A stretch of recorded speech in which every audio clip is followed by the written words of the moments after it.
Let's roll. Mics are on. Good to go. All right. Mics are on. We will now reconvene the City Council special meeting. Are there any final actions? Good evening, Madam Mayor. No final action tonight.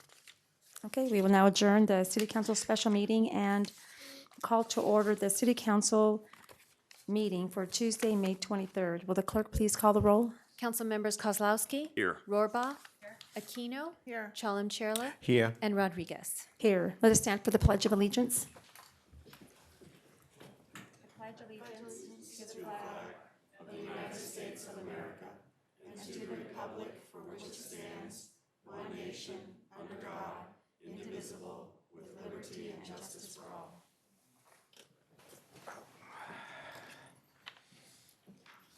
Okay, are there any final actions? Agenda updates. Oh, sorry. Are there any agenda updates? No agenda updates. All right, will the clerk please call the next item? Your next item this evening is business from the floor. Okay, and we have some members that would like to speak. Oh, yes. This is business from the floor, the public's opportunity to address the city council's concern regarding any item that is not on the agenda. Please keep in mind that the city council is generally prohibited from discussing or taking action on any item that is not on the agenda. Public comments are limited to no more than 3 minutes.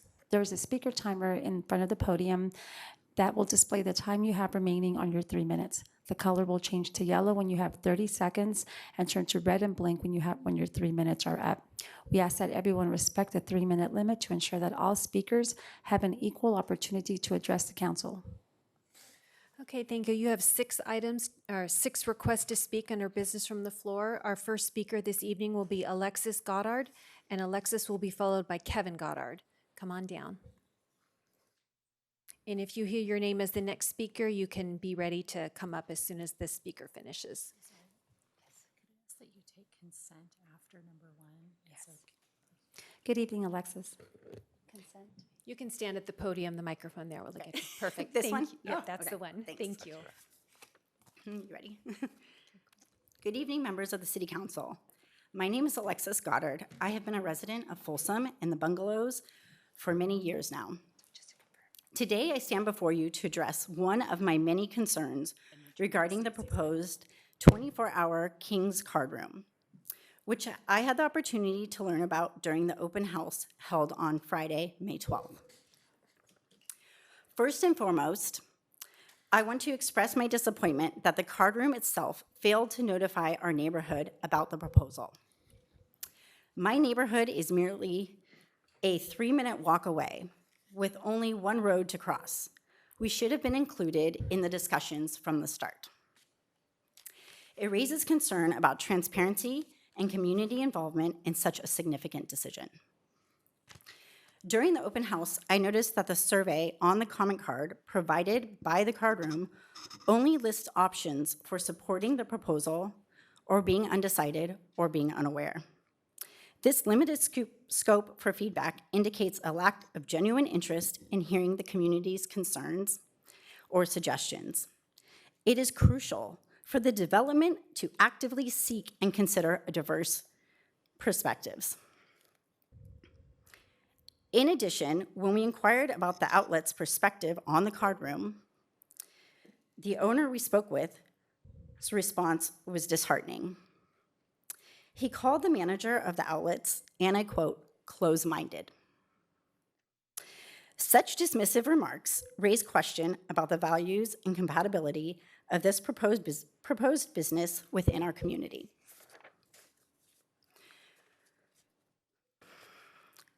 We should carefully consider whether bringing a card room with questionable transparency, limited community engagement, and potential conflict with neighboring businesses align with our vision for a vibrant and harmonious community. It is essential that we prioritize the long-term well-being of our neighborhoods and established businesses, fostering an inclusive environment that encourages collaboration and understanding. I strongly encourage the City Council to carefully examine and the concerns raised by residents regarding the King's Card Room proposal. Thank you for your time and consideration. Thank you, Alexis. Okay, our next speaker will be Kevin Goddard, and Kevin will be followed by Judy Ho. Good evening. Good evening. Madam Mayor and City Council members, my name is Kevin Goddard. I am a homeowner in the Bungalows neighborhood and a member of the Folsom community for more than a decade. Tonight I stand before you to express my concerns regarding the proposed location of a 24-hour card room in the parking lot of the Folsom outlets. The concerns I'm bringing to your attention tonight are based on responses I got from two of the representatives at the open house on May 12th. My first concern is when I had the opportunity to engage in a conversation with one of the owners involved in this project. His response to a question about the chosen location troubled me. He stated that the site was selected due to its proximity to Highway 50 and to the light rail station. However, this rationale raises significant concerns. It seems that a 24-hour card room at its proposed location is not for the convenience of those who live in Folsom, but rather is located there to attract individuals from neighboring areas. Which concerns me since many of the areas outside of Folsom are known to have higher rates of crime. In addition, when the light rail ends its service at 11:30 p.m. at night, it could leave those people stranded until the next morning. This in turn could pose a serious problem for nearby residents, established businesses, and the Folsom Police Force. My second concern is when I spoke with the representative of the current license holder at the Lake Bowl Card Room. When I inquired about the transfer of the license, they mentioned that they were selling the license to the owners of the King's Club Card Room. However, according to Folsom Municipal Code, Title 5, Chapter 5.20, Section 080, which outlines the prohibited value and transfer of a card room license, explicitly states that the privilege conferred by a license is not property and shall not have value. This seems to be at odds with what the representative had said. I would also like to point out that the Lake Bowl Card Room has recently demonstrated an unwillingness to follow rules set by government agencies. The Bureau of Gambling Control forced them to close gambling operations because the card room refused to comply with the COVID-19 health and safety guidelines issued by the California Department of Public Health, thereby risking the health and safety of their employees, patrons, and that of the general public.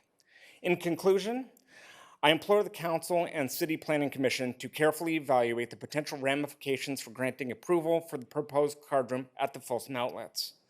Let me emphasize that my intention is not to oppose the presence of a card room in Folsom. However, considering the concerns raised by myself and other community members here tonight, I strongly believe that the owners should seek an alternative location within the city that better aligns with their needs and does not jeopardize the safety and welfare of our community.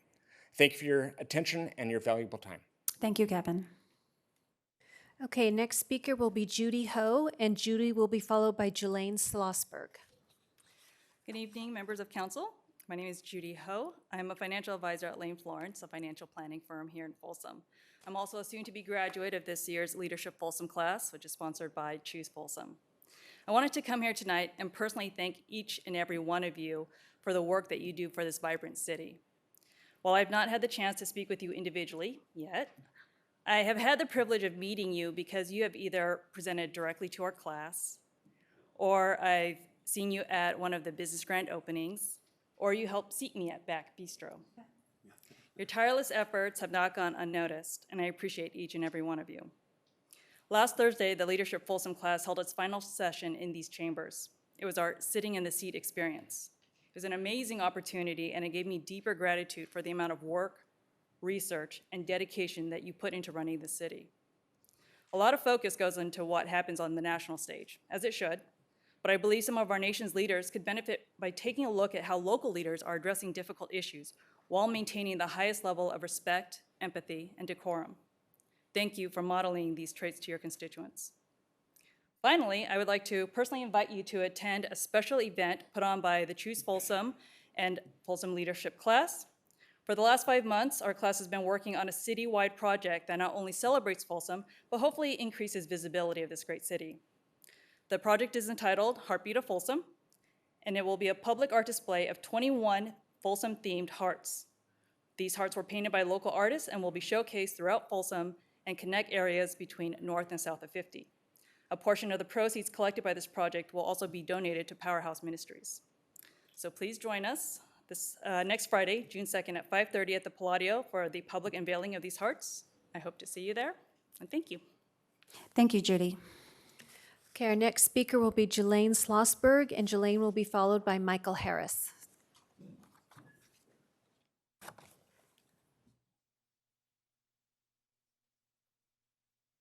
Good evening, Jelaine. Good evening. I'm here to also express my opposition to the proposed King's Card Room. I'm a homeowner and I'm a voter who never misses an election.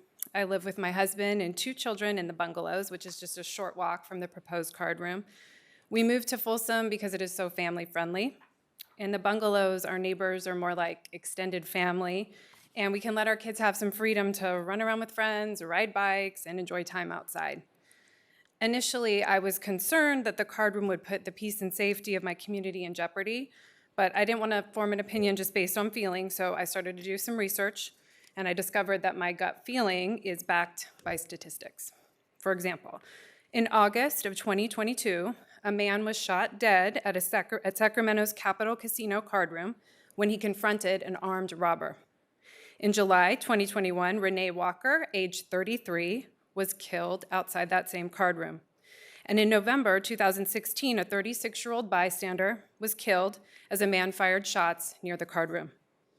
In addition, CDC gaming report states that hardly 2 or 3 months pass without an incident at a gambling card room, and that card rooms in the state have had more federal raids since 2011 than the rest of the U.S. commercial gaming industry combined. The list of violations included money laundering, prostitution, racketeering, and loan sharking. Also, a 24-hour card room will subject us to the noise of people leaving the facility, slamming doors, car racing, and drunk driving. This will wake people in the neighborhood, including young children needing to get to school the next day. Some may arrive at the card room on the light rail, but the light rail only operates until 11:30 p.m., so it will not be a way home for those that choose to stay longer. As city council members, you are beholden to your constituents. Given the obvious concerns about increased crime and noise, if you approve the card room, it is clear where your priorities lie. I ask that you please put people and community first. Thank you. Thank you. Okay, our next speaker will be Michael Harris, and Michael will be followed by John Ashworth. Mayor, Good City evening, Council Michael. members, how y'all doing? Very well. It's always good to be here in this room. I was talking with my old friend here. It's been about 50 years, coming down here. When I was a kid, we would come down and play in the youth band, down Sutter Street. And, it's hard not to fall in love with Folsom, so I've been here. And I'll show to everybody. This is like Juneteenth from I don't know why I don't wear my glasses, I can't see no more. June 19, 2003. And Mayor, this is for you, since you're the mayor. And the guy that's on there is Bill Pettis, and he's one of the founders of the Buffalo Soldiers. So, in the Pledge of Allegiance, we say liberty and justice for all, one nation under God. Well, not that long ago, 162 years ago, we weren't one nation, and that's what Memorial Day is about, burying the dead on the battlefields of the Civil War. We were 2 nations. And coming out of that, just yesterday was the 160th anniversary of the colored troops, U.S. colored troops, because people of African descent weren't able to, we weren't human beings. And so the Emancipation Proclamation had a stipulation that those that are of due, I guess you would say, those that were crazy enough to go get a gun and fight for their freedom and help preserve the country can go and get into that bloodbath. Almost 1 million people died in the Civil War. And they're still, making estimates because they just counted the soldiers. They didn't count the people that were supply lines and caught stray bullets and people that just happened to be trying to protect their property because, Civil War. But this weekend is Memorial Day weekend. And one of my teachers, Joe Larson, back in 1966, I was like 2 years old. I didn't know what he was doing, but later he taught me. But so there's a place right at the light rail station called Leidesdorf Plaza. And some of y'all might see the street, say, who's this guy? Back in 1844, he had the land grant, Rancho Rio de los Americanos. But the idea that that Leidesdorf Square is one of the last authentic pieces of history that documents people of African descent here. Back in 1844, he had a Mexican land grant. He was Afro-Cuban, Danish, Jewish. And he built the first public school in California. And hopefully, I don't know what, there'll be a school named after him. I saw some projections, maybe 3 years. But the idea that Juneteenth is now a federal holiday. The county has changed the ordinance. This is a county holiday. It's a optional holiday for the state employees. And unfortunately, the bad news is like, well, Michael, you just got to Michael, go you have city 10 by city. seconds. 10 seconds, okay, I'm done. The idea that we celebrate freedom for everybody under the red, white, and blue, because that's what the colored troops used. Thank you. Thank you, Michael. Okay, our final speaker under business from the floor will be John Ashworth.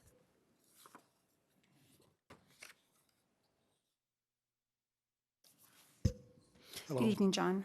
Yes, I've come to speak also about the King's Card Club. I'm a resident of the Bungalows neighborhood, and in addition to that, I'm been a real estate appraiser, both residential and commercial, for over 30 years. So I'm going to speak mostly as a homeowner and a resident of Folsom, but also some professional observations. First, the Bungalows neighborhood, and it's a very quiet neighborhood. That whole area is quiet, and leading up to the outlet parking lot are two small residential streets, just little tiny two-lane streets. They lead directly to that parking lot. Ours is about 700 feet away, 200 yards. And the Natoma Station runs up there. That's a two-lane street also, and it feeds into many neighborhoods, an elementary school a few blocks away.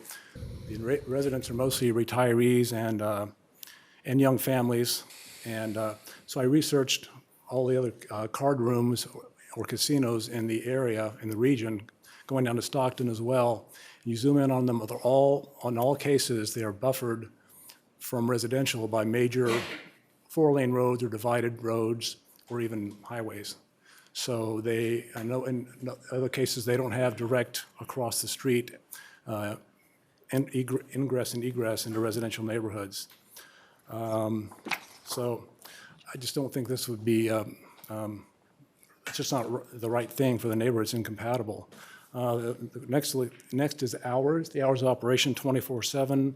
It is so quiet over there. We went to the movies, my wife and I did, a couple of months ago over across the street from the outlets. The movie got out about 10:15, and it was a dozen cars. There were 8 people in our theater, and it was quiet. We commented we could walk to the movies, in the summer or whatever, but I don't think we'd be doing that with a card club across the street. It just at 10:15 or 10:30.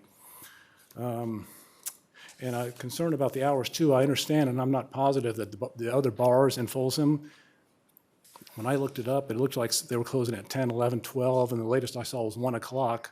So to me, this indicates them serving till 2 will just bring, the late night drinking will move there for those people that aren't ready to go home yet. That's almost inevitable. It's common sense. Housing values, I've got 2 studies here, which I'll make available if somebody wants them, but researching the impact of casinos on communities and neighborhoods. And they both indicate that in close proximity to the casinos, home values decline in the following years.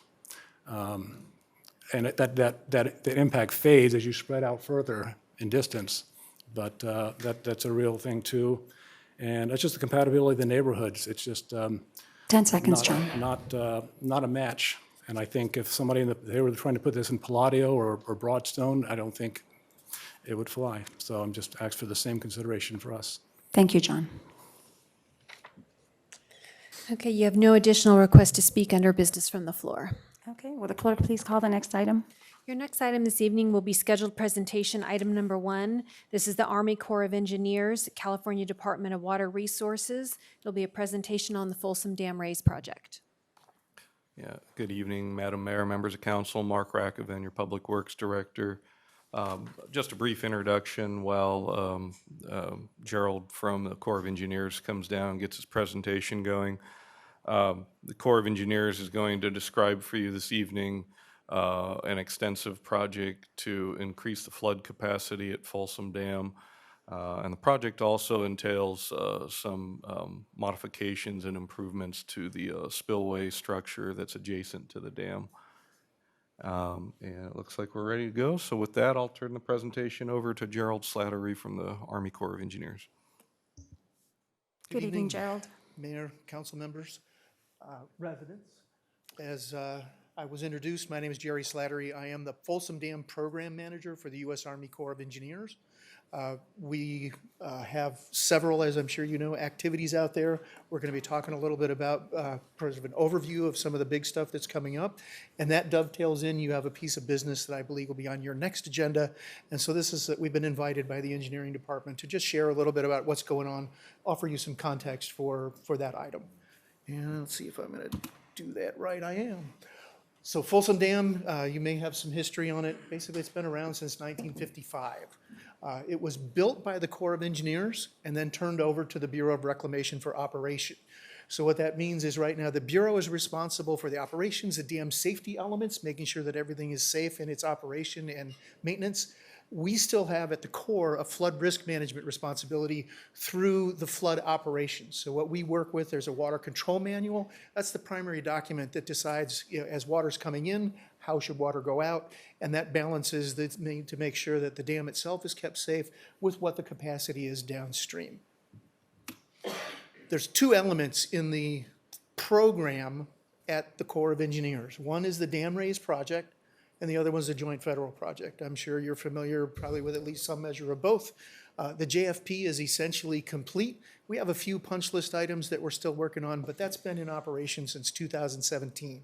So I won't be really discussing that one today. The big one we'll be talking about is the dam raise effort itself.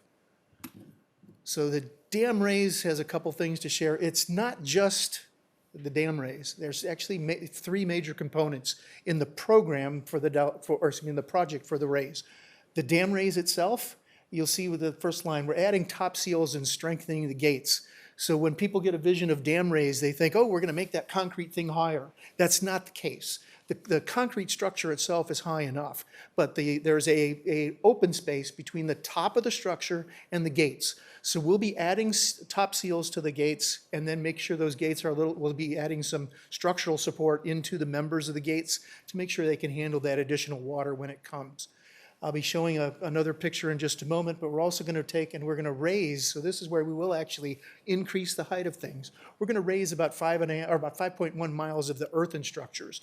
You can see some of that there to the right and left. If there are the two wing dams. If you're looking downstream, we've got the right wing dam, left wing dam, as you said, looking downstream. In addition to the raise element, we also have some ecosystem restoration elements. On the back side of the dam, you can see there in the middle picture, are temperature control shutters. They basically allow the Bureau to go ahead and say, well, we're going to take water from this particular level, and that controls the temperature that actually gets released downstream. That's pretty important to the fish. So what we've also got going, those shutters are pretty old, and I'll be discussing this in a little bit more detail, but we're going to be modernizing those shutters under this project. And the last thing you're familiar with is the Folsom Bridge. Picture in the lower left, that one is already completed. Yay, we got that underneath our belt.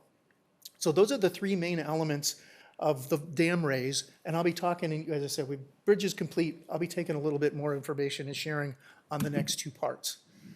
The raise element, why is it important? If you look at the everything west of the Mississippi, you look at places like New Orleans, those are pretty flood risk. You look at west of the Mississippi, the Sacramento area is the highest flood risk in the nation. So we're working together. The dam raise is part of, with the JFP and a series of other projects that are downstream that are turned into an integrated flood risk management system. So what we're doing here in the upstream on the dam, at the dam is an integral element of what's working to provide some flood risk management for 500,000 people, about 125,000 structures, and about 58 billion of assets. If you take a look, you can see actually, I know sometimes there's a misperception, hey, all this, you're going to do all this construction work, it just benefits those people downstream. Yeah, they do get a lot of that benefit. But if you can see here, this gives you a picture of some of the structures that we're working on. I mentioned that we've got the 8 dikes that we're working on. So you can see dikes 1 through 3, 4, 5, and 6, and then down to the bottom, 7 and 8. We're also working on the wing dams, which I showed in the picture earlier. 4, 5, and 6, and the right wing dam, if those had issues, they would go right into Folsom. So appreciate that there is a lot of benefit downstream. There is a benefit right here to your residents as well. Also, we're working on the Mormon Island Auxiliary Dam, and I mentioned the gate modifications. So that's a quick overview of the scope of what is included in the raise element. Some of the issues about it, just to summarize, it's a combined effort. The Corps of Engineers works together with project partners. The project partner you've been working with a lot right now is the Department of Water Resources. We're also working together with the Central Valley Flood Protection Board and the Sacramento Area Flood Control Agency. All these partners come together. They contribute their part into the project that we help work and execute together.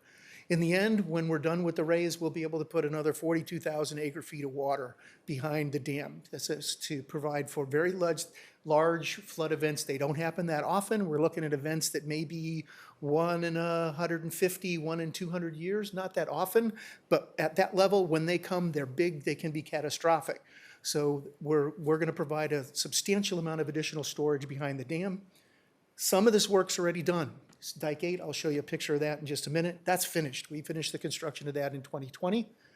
The main dam, wing dams, the dikes, the MIAD, all except Dike 7, all those designs are complete. If you look at the remaining work, we're going to finish up Dike 7 this year. Almost today, it's almost done.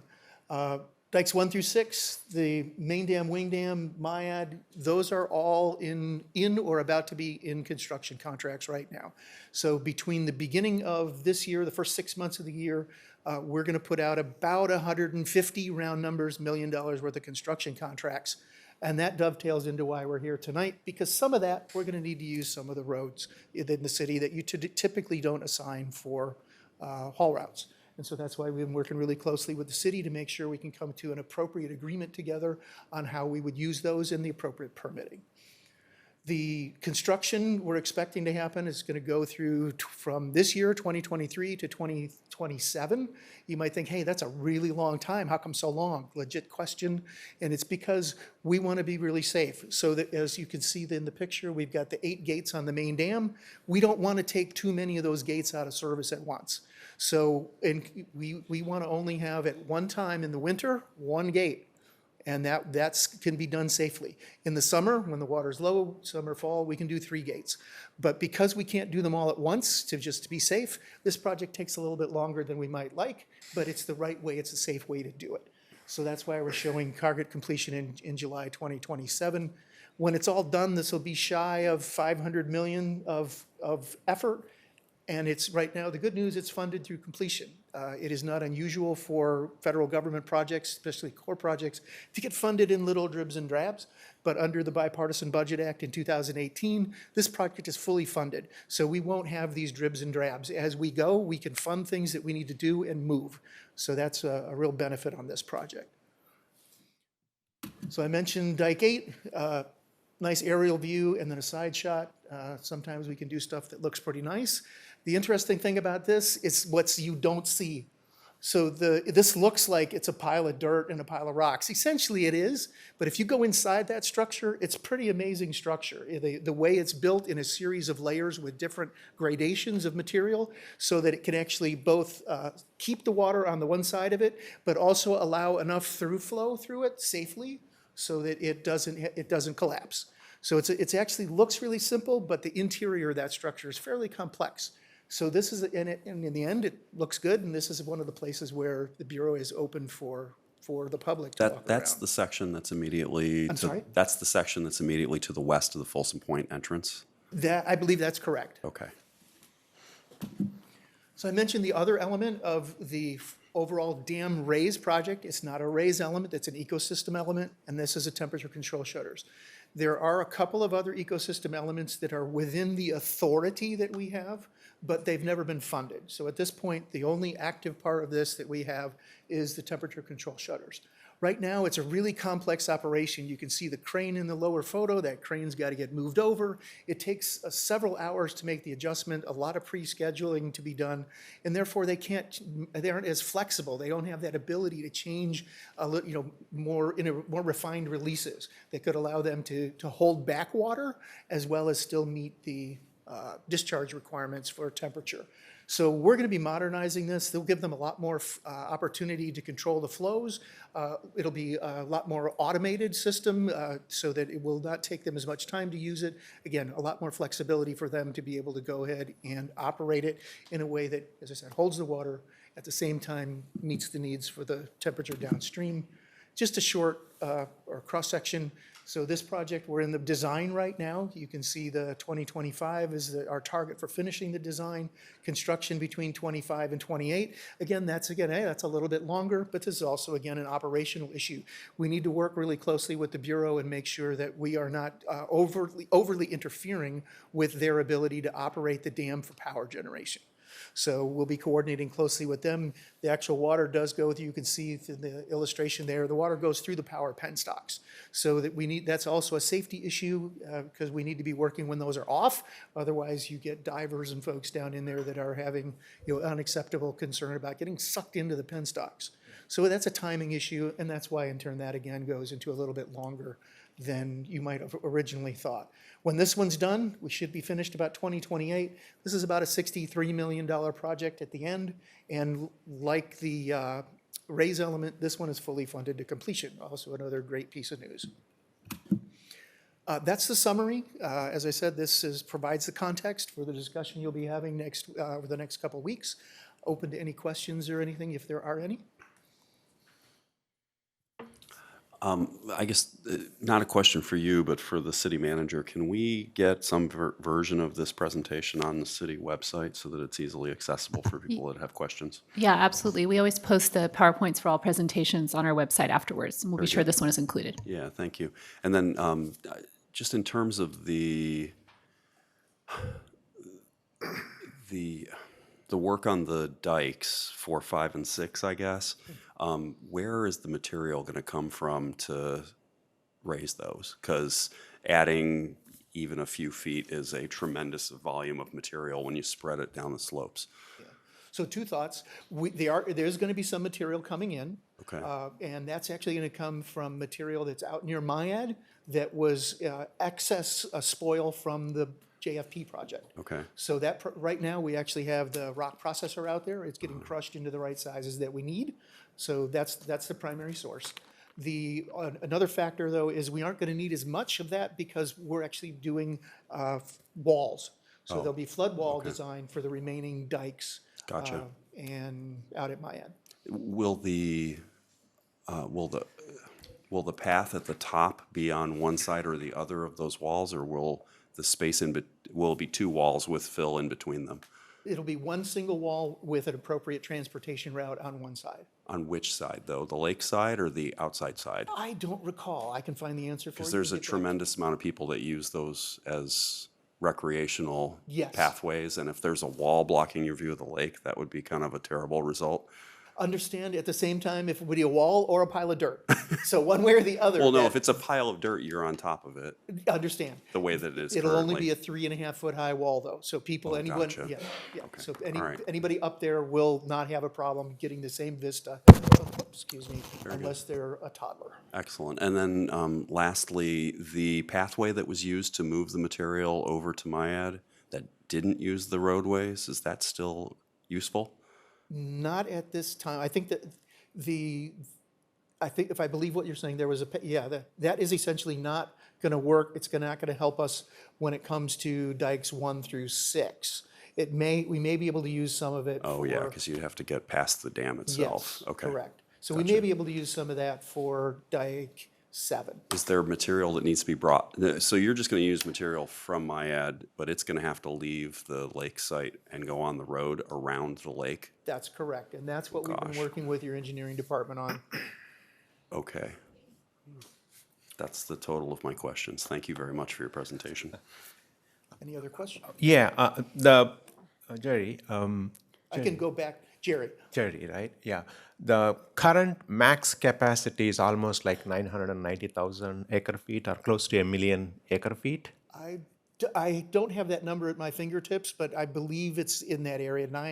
My head is like 900 something. 900 and above. Yeah. Now we are adding another 42,000 acre feet. Yes. And that's only for the flood control. Not every year we are going to keep another 42,000 acre feet in our lake. That is correct. We're working in above the normal operational level of the dam.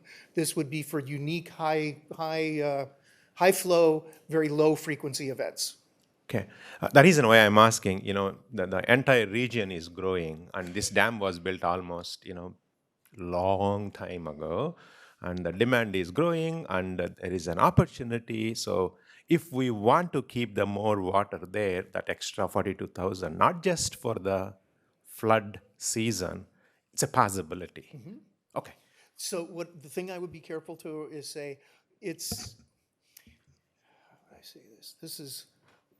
we as the Corps of Engineers have some constraints, and those constraints go back to what our authorities are from Congress. At this time, the only authority that we have through the Corps of Engineers is to go ahead and provide the flood risk management component.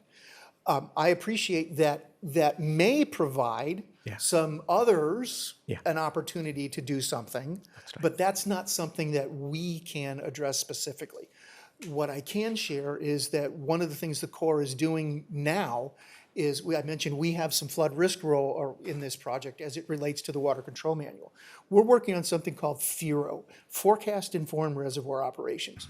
Right now, your normal water control manual, I'm standing on the dam, the water is raising, it's here and it's coming up this fast. I look at the manual and say, I got to lower this by 6 feet in the next few minutes.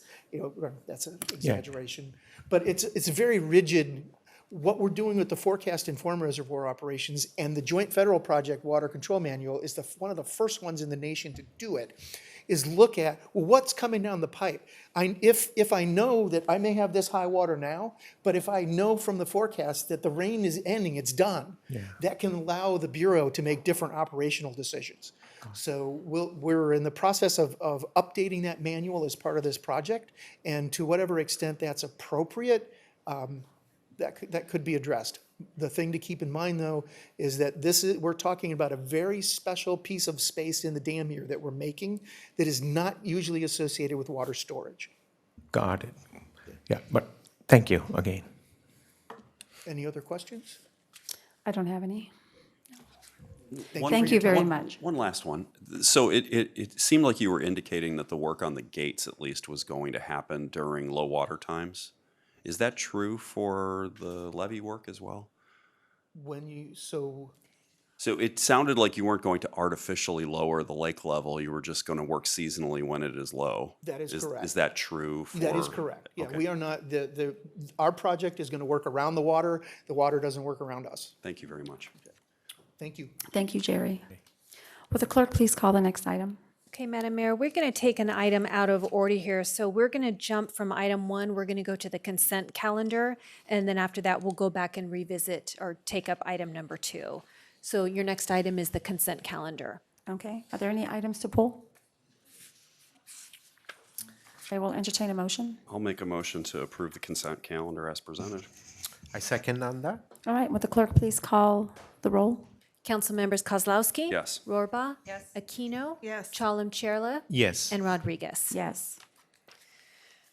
Okay, will the clerk please call the next item? Okay, Can I- well, Can I interject here? Is it possible to also take item 8 right now? I mean, that seems like that'd be very quick. I know we have people in the audience waiting for that. that's the Parks and Rec Commission appointment. Isn't this going to be a quick vote and then That would be fine, Mayor, if you choose to do that. Okay. That works. Okay, so we will jump to new business item number 8. This is appointment of Parks and Rec Commission at-large member. I'm going to pass down ballots for each of the council members to complete, to mark their vote. There should be 3 there. And so this vacancy is to replace an at-large member We had a direct appointment who moved out of town. Mayor Rodriguez then took one of the at-large appointees and moved them to her direct seat, and this created a vacancy in the at-large seat.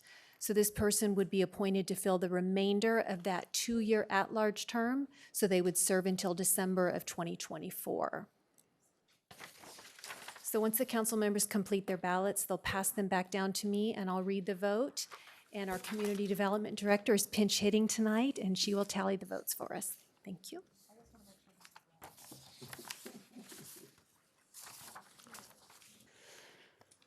So we could potentially have a few rounds here with so many people. Yeah. I want to keep all of them to hear the budget. You're all going to leave. I know, right? I thought when you put that, it's a purpose.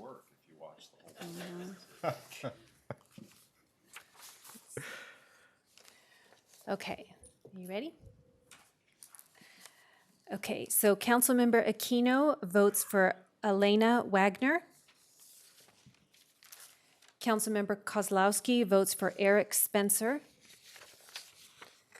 Councilmember Rohrbaugh votes for June Zhang. Vice Mayor Chalem-Cherla votes for Chris Solomon. And Mayor Rodriguez votes for Paul Romero. So we do not have a majority vote. Wow. So 5 are appointed, right? Just kidding. Pass these back down. So because we need to have at least 3 votes to appoint a member, we're going to pass this back. So now we pick one of the 5 that were selected? Not necessarily. Oh. This is gonna go nowhere real fast. Sorry, maybe this wasn't as quick as I thought it was going to be. I'll just take an opportunity to lobby here. Elena Wagner, I actually don't know her, but she seems to be a very active parent in Folsom Ranch. She had a letter of recommendation from Caden Peterson, who's the principal at Mangini Ranch Elementary. But the reason I was voting for somebody from Folsom Ranch is because over the next 20 years, almost every single park that is built in the city is going to be built south of 50. Again, we always have so many qualified applicants, and in this case, we have a lot of qualified applicants and only 1 spot, but that was my rationale for going with who I went with.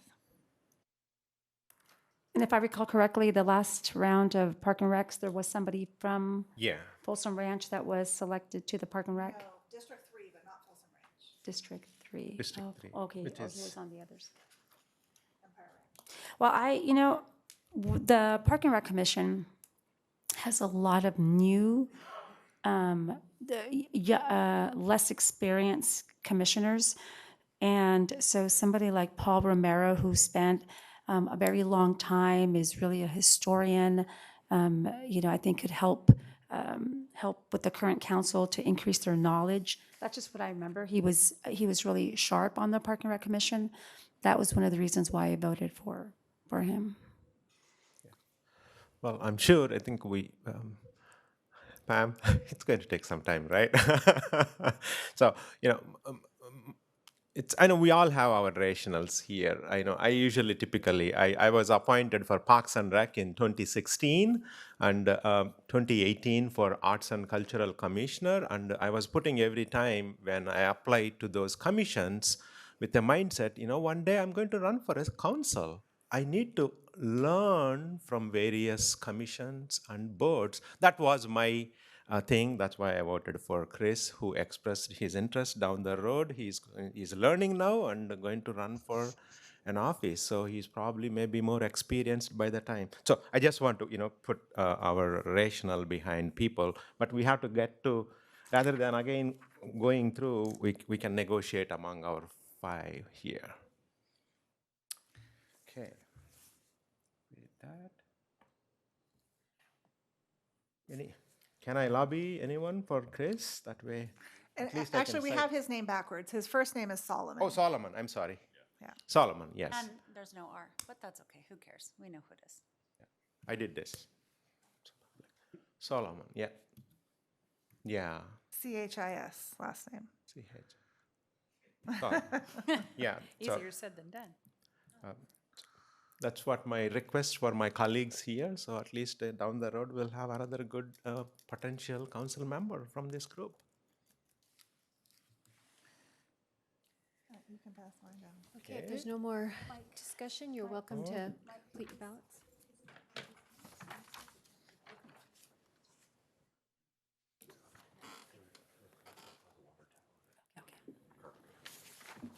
Oh, that's what I asked.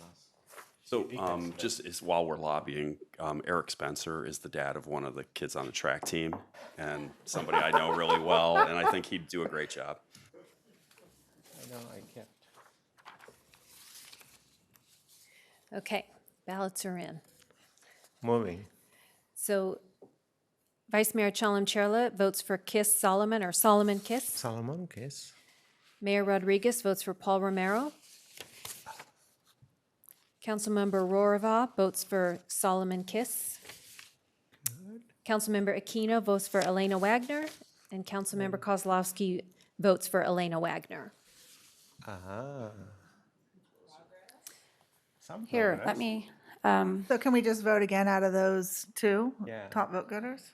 Yes. so let's just make it simpler. I agree. South of 50 has big parks coming in. There's a lot that's coming down the pike. I'd be willing to change mine from Romero to Elena. Okay, with that, that would give Elena Wagner 3 votes, and she would be appointed as the at-large Parks and Rec Commissioner to continue the unexpired term through December of 2024. Okay, congratulations to Elena. Congratulations to Elena. Yeah. Okay, with that matter All right, will the clerk concluded, please call the next item? we will jump back to scheduled presentation. Item number 2. This will be the city manager's fiscal year 22-23 third quarter financial report. And thank you, Pam.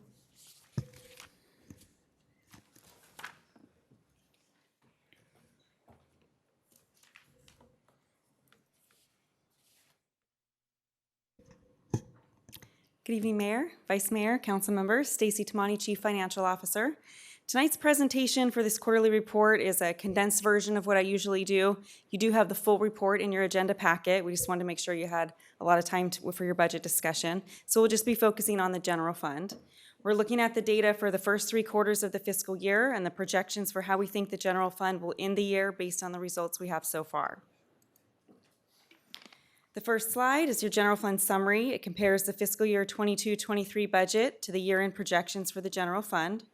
Revenues have a total budget of $104 million and are projected to end the year at $107.2. Expenditures with a budget of $104 million and are projected to end the year at $109.6. So revenues less expenditures is $2.4 million. We will be applying $1.8 million of ARPA funds to that. So that's accounted as additional revenue. And when we consider this all together, it results in a change to your total fund balance of $595,000 and takes your unassigned fund balance from $23.3 million down to $22.7. And that brings the unassigned fund balance as a percentage of expenditures down to 20.68%. And the reason for the decrease in the percentage is because you're now applying it to a higher level of expenditures.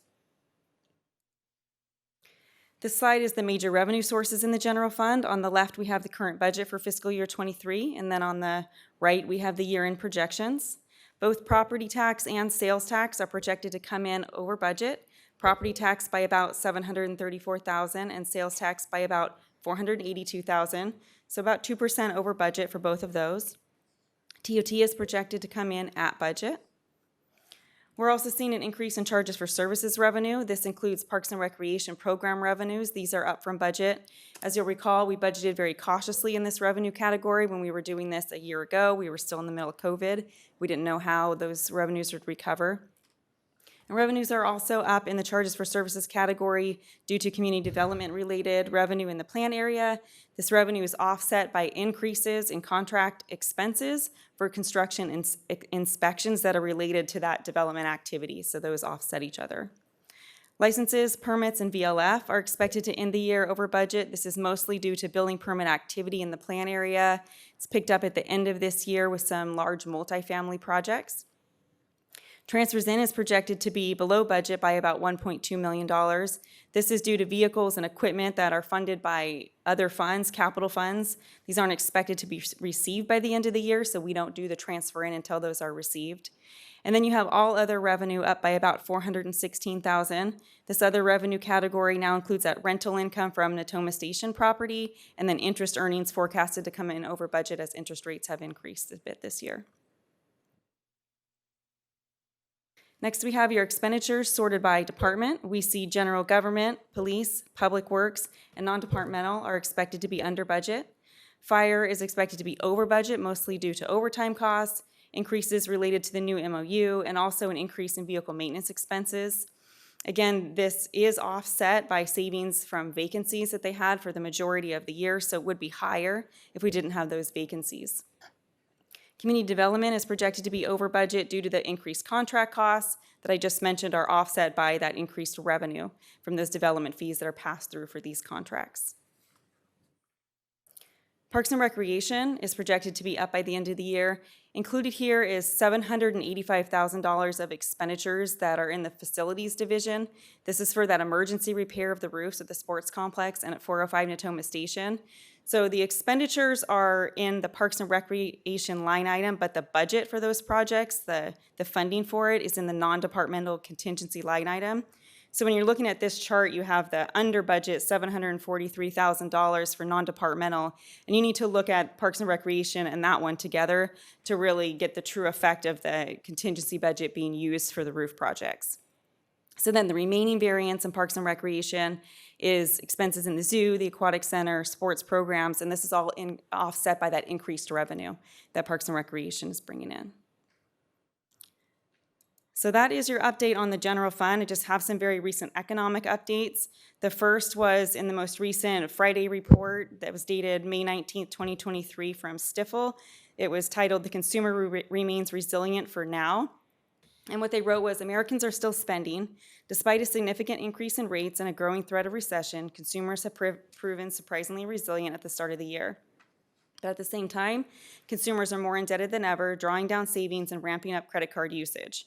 Without an offset in income growth, a continued reliance on such temporary factors suggests that spending power is likely to wane further sooner than later. And this raises a red flag for the balance sheet of financial institutions as well as the broader economy. So we just watch this for potential impacts on our sales tax revenue.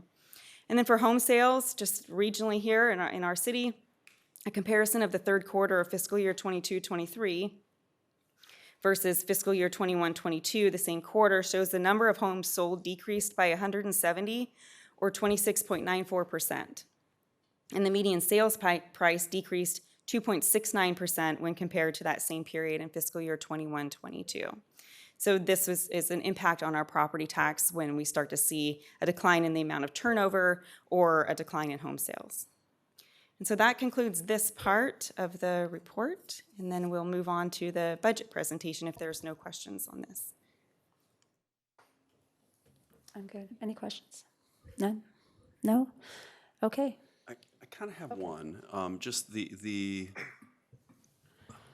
increase in the tax revenues, is that deviate from our long-term projections at all? Is it ahead of schedule at all, or pretty much on track? Pretty much on track. It was a 2% increase over the budgeted amount, but it doesn't really impact going forward where we thought we would be. Change the slope dramatically? Not dramatically. Yeah. Okay, very good, thank you.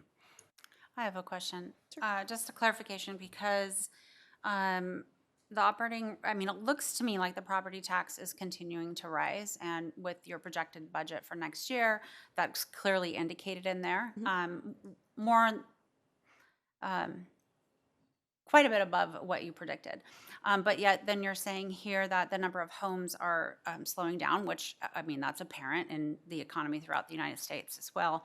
But I don't see this, these two things equaling out. Our property tax is going up at a different rate than what we expected.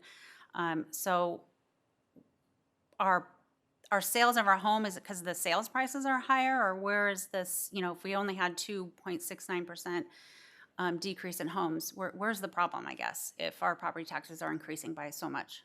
Oh, we haven't really noticed a problem in property tax right now because of the continued growth in the Folsom Plan area. So the home sales decreasing by 170 would be on turnover, so like reassessment of value.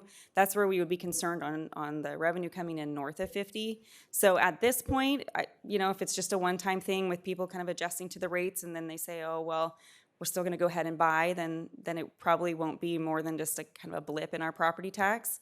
But as far as projecting for next year, we're not seeing this as a problem yet. Property tax is always slower to go down. We saw that in the Great Recession. So you just want to be watching it. And what we would want to see is that they're continuing to build so that we can depend on that new revenue, even if it's slowing down a little bit on the turnover of existing homes. And the other thing you included in the packet, which I couldn't find right now, which I appreciate, is you included a little blip about the consumer price index, and that has decreased, I think, from 9% to give or take a few points to 4 point something. So thank you for including that, because that means that's a positive thing for inflation. And it looks like it's happening slower, which is also a positive thing. So thanks for including that. Yes. Okay, we're good? All right. All right, will the clerk please call the next item? Yeah, so that will take us to our public hearing this evening as item number 7. This is resolution number 11040, a resolution adopting the city manager's fiscal year 23-24 operating and capital budgets for the city of Folsom, the successor agency, the Folsom Public Financing Authority, and the Folsom Ranch Public Financing Authority. Good evening, everyone. As you'll recall, at your May 9th meeting, you received the city manager's proposed operating and capital budgets for fiscal year 23-24 for your review and consideration. At that time, we provided you with a comprehensive presentation of the key elements contained in the proposed budget, as well as our very constrained financial picture. We discussed that the city's revenues, although increasing, are not keeping pace with rising costs. We discussed our concern about our reserve level and our inability to fund millions and millions of dollars to meet very reasonable personnel, equipment, and maintenance costs in all departments, including and especially public safety. Since that time, we have researched and are ready to provide responses to the inquiries raised at that meeting, as well as those that came in through last week. Thank you for allowing our expert financial analyst the opportunity to provide fact-based responses. Ms. Tamani's presentation will lead off with those items. For simplicity purposes, we placed your questions pretty much verbatim at the top of each slide, and you'll see that as she moves through. We are happy to pull up and repeat portions of the presentation from May 9th at any point if that's helpful. We have purposely kept tonight's agenda fairly light to allow you plenty of time to discuss the budget. We have provided you with the facts, but you are our policymakers and we seek your direction at this point. This is a public hearing, so you can certainly move to adopt the budget whenever at least a consensus of the council feels ready to do so. And with that, I will turn it over to Ms. Tamani. Okay, thank you. Good evening, Stacy. Good evening.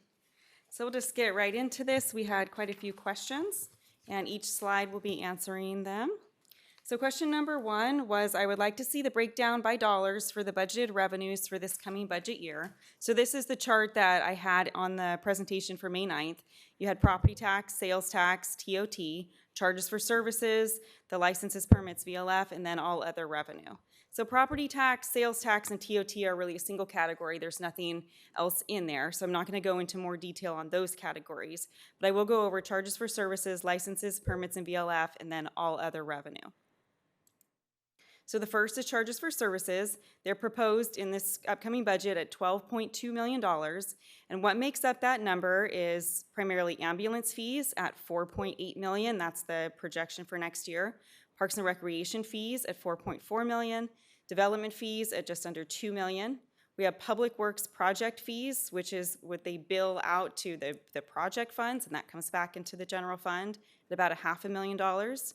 You have police fees, which is primarily the school resource officer reimbursement, $370,000.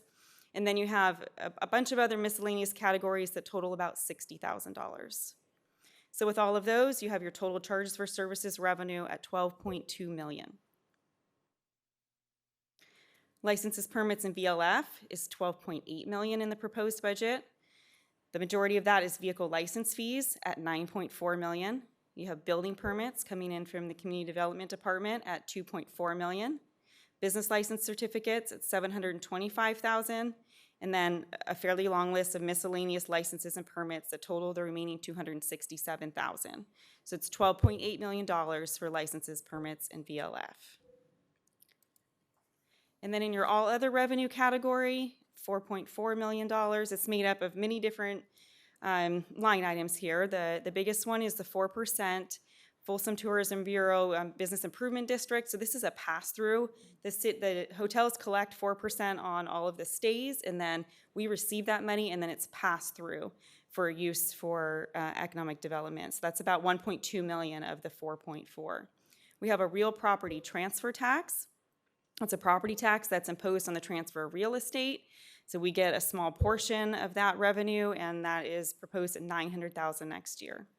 We have franchise fees at $817,000. Those are fees that are paid by private utility companies for the use of the city's right-of-way. I believe now we have PG&E and Comcast is who we receive that from. There's other miscellaneous intergovernmental revenue. It's a bunch of different ones, so I combine them, $380,000. We have cell tower revenue, $270,000. We have rental income. This is from the facilities that the city rents out, $252,000. Interest earnings are proposed at, or projected to be $250,000 next year.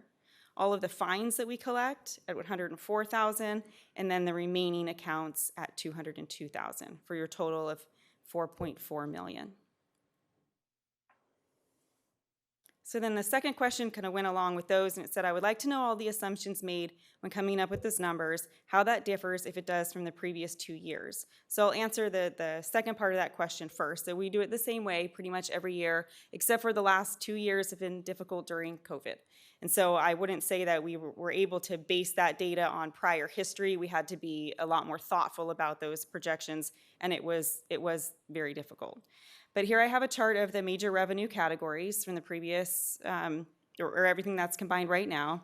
And this is how we determine each of these categories. So for property tax, it's the general fund's largest source of revenue, and the method that we use for projecting property tax is we first start with the county assessor's assessed value rule. It's a report that's produced each year. It gives us a figure for the city's total assessed value. So we take that into consideration, then the rate of home sales, the level of new development that we know is happening. We cross-check that projection with that from our property tax consultant because they provide an estimate for us as well. And so this year, when we put all that together, it helps us to come up with that property tax number that we're proposing. Sales tax is projected using our sales tax consultants' reports that they provide to us. We also then combine our own knowledge of what's going on locally, new stores that are coming in, and what we're seeing. So we are projecting an increase next year based on those assumptions. TOT tax for this year is based on the assumption that TOT will return to pre-COVID levels for fiscal year 23-24. In the past, this one we were able to just kind of look at a trend and assume an escalator, but this one was definitely impacted by COVID, so it's been a little inconsistent. But we are projecting an 8% increase over the 22-23 budget in this category. Charges for services has the major categories that we just went over in the previous slides: ambulance fees, parks and recreation fees, community development engineering fees. And so for this next year, ambulance fees are assumed to be pretty much the same as fiscal year 22-23. For parks and recreation, finance staff met with parks and recreation staff, went over all the major programs such as sports, aquatics, zoo, analyzed their current program revenue and what they think will go up for next year, down, based on how they're able to operate. So this projection was done on a very individual basis, line by line, using the knowledge from the staff that's closest to these programs. For development engineering fees, a similar process. We met with community development staff, the ones who are bringing in these engineering fees and the map fees, and so that they can give us their best estimate of the level of activity that will occur next year. However, it's really up to the developers to decide what the level of activity is next year, but this is our very best estimate based on the experts. In the licenses, permits, and VLF category, the VLF fees are assumed at a 6% increase year over year. Business licenses are projected to be in line with this year's total revenue. And then building permits are expected to be slightly less than the current year, as we expect that activity will decline slightly with the higher interest rates and just possibly less homes being purchased. And then the all other revenue category is mostly that 4% FTBID revenue. That is projected just at 50% of total TOT revenue because it's 4% and we get 8% for TOT, so it's just half of that. And then the other large category there is the real property transfer tax, and that projection is based on anticipated home sales being slightly less in 23-24 than it was in 22-23, just due to that continued impact of higher interest rates. Question number 3 was that I'd like to know where the funds are coming from, all revenue accounted for. Obviously, property tax and sales tax you had, but what assumptions were made in coming up with the 23-24 budgeted numbers for those 2 revenue streams and others as well. So I think I covered that in the last 2 slides, but if there was more that was needed, I could bring more information back to another meeting for this question if necessary. Question number 4 is, I'd like to see the difference in actuals for the past 10 years and projected revenue from the budgeted amount the past 10 years. So I broke it up into sections of 3, 3, and then 4. And so the first up is 2013 to 2016, well, 2013-14 to 15-16. And it's important to look at revenues and expenditures and then the total surplus or shortfall, and then how that affected unassigned fund balance. So this was back when the general fund's unassigned fund balance was at its very low point due to the Great Recession. The proposed budget was $66 million in 2014. Revenue came in at $71 million, expenditures at $69.5, and so that allowed for an addition to fund balance. And as I've mentioned before, the city's policy is that if there's a surplus and fund balance is below the 15%, then the surplus automatically goes to fund balance. And it's also important to know that in all of these budgets, there would have been a contingency line item. So there was always the intention that if that wasn't spent, it would roll into fund balance if possible. Fiscal year 14-15 was budgeted at $68 million, ended the year with revenues of $72.6, expenditures of $70.7, for a surplus at the end of the year of $2 million. So that brought the fund balance to $8 million, or 11.54% of expenditures.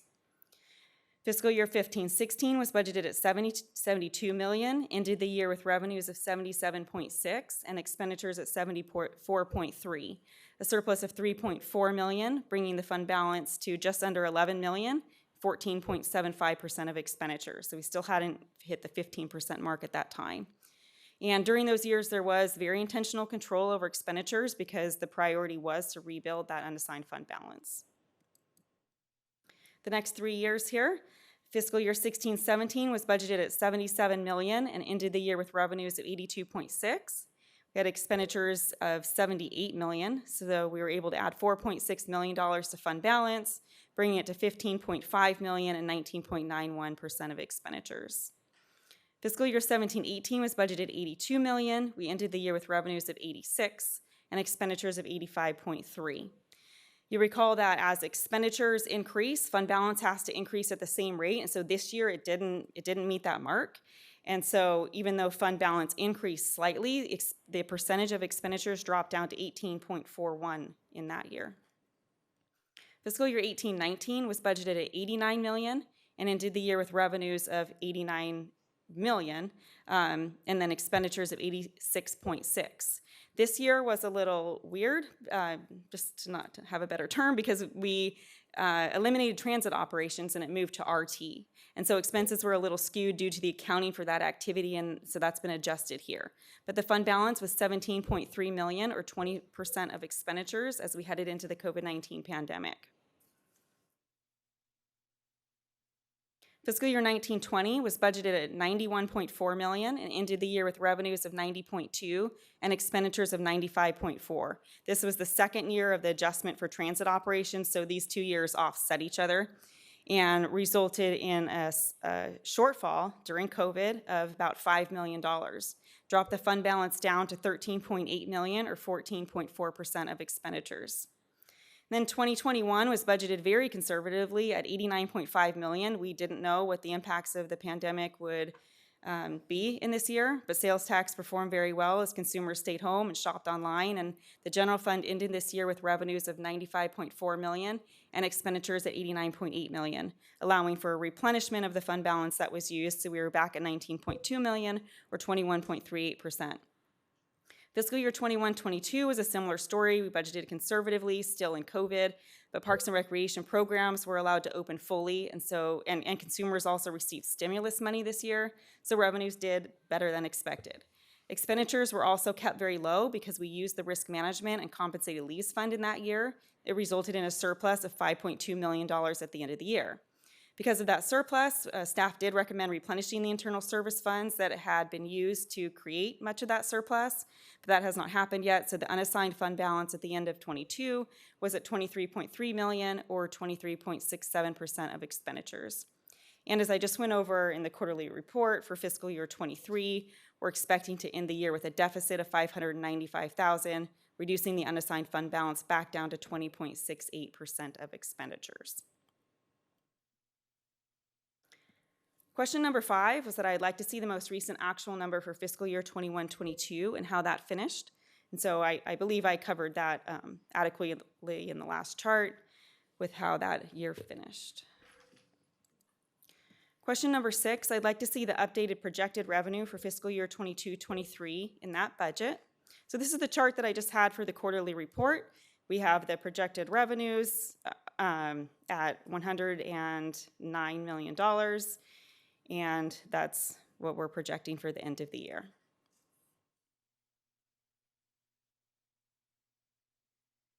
Question number 7 was, can I see a breakdown of the total increase in salary and benefit costs? Excuse me.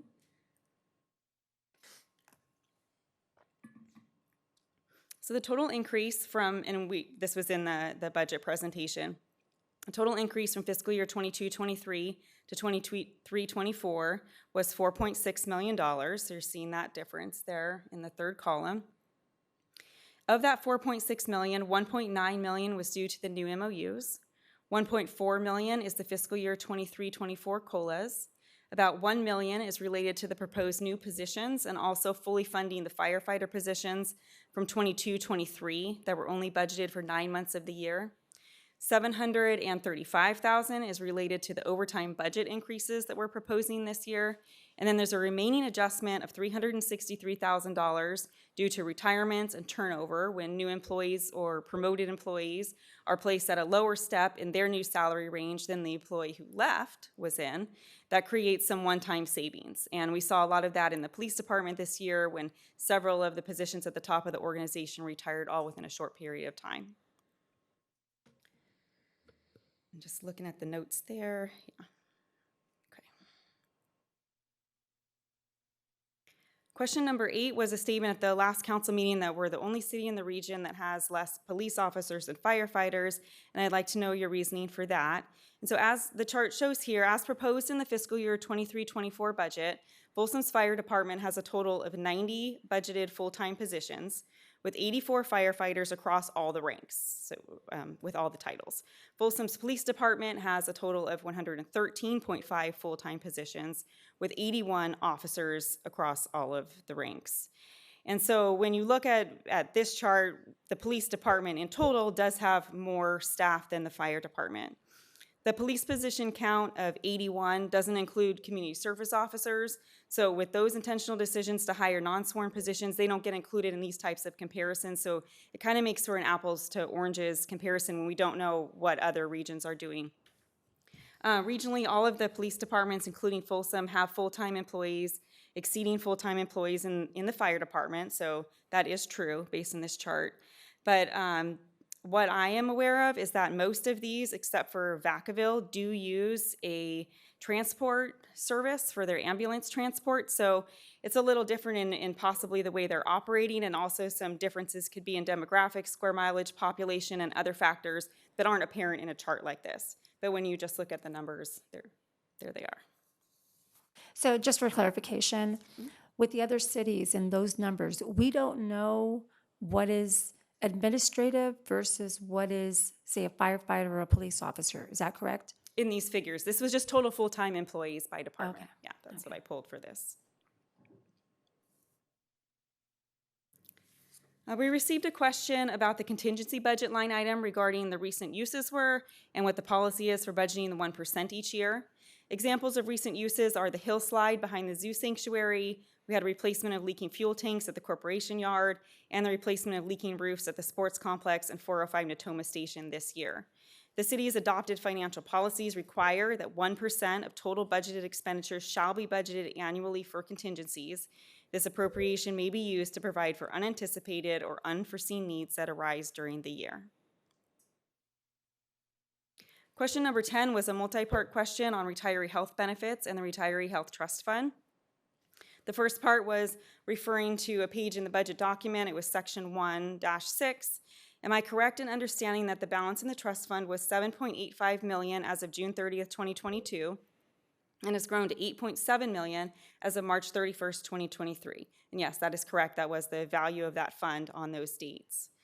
As of June 30th, 2022, the $7.85 million in the fund represented 8.1% of our total liability, meaning at that time the total liability was about $96.9 million. And yes, that is correct as well. And then the third part of the question was, I believe we stopped offering retiree health benefits at some point and instead now contribute to an HRA, correct? And that's correct. That should mean our total liability will eventually decrease, correct? And yes, that's how it will work. It was May 8th, 2007 when we stopped offering retiree health benefits. And so eventually, as those retirees fall out of the program, then eventually this liability will decrease. Question number 11 was, based on prior presentations, I thought that fund balance as of June 30th, 2022 was $23.3 million or 23.69% of its expenditures. On page section 2-15 of the budget book, it says $26.4 million. What is the difference? So the general fund has a total fund balance, and then we have an unassigned fund balance. The total fund balance was $26.4 million as of June 30th, 2022. We're always presenting the unassigned fund balance. That's the fund balance that's available and unrestricted and can be used under emergency situations. So the difference between the two is we have non-cash assets, we could have legally restricted funds or encumbered funds, and they're just not available resources. These are categorized in the audited financial statements as non-spendable, restricted, committed, or assigned fund balance, and what remains is then your unassigned fund balance, and that's what I'm always reporting on, is the unassigned fund balance. Question number 12 was a question on what is our transient occupancy tax rate compared to others in the region? And so it's probably a little bit hard to see, but we are at 8% for our actual TOT rate, and then we have that additional 4% for FTBID. So it does put us at the lowest range with our neighboring jurisdictions. Many are at 10 and some are at 12%. This doesn't compare if they have an FTBID or some other way of collecting an economic development funding source, but that's where we are in comparison. And the second part to that question was, what would you have to do to increase the tax? And it does take voter approval. You need a majority for a general tax and a 2/3 vote for a special tax.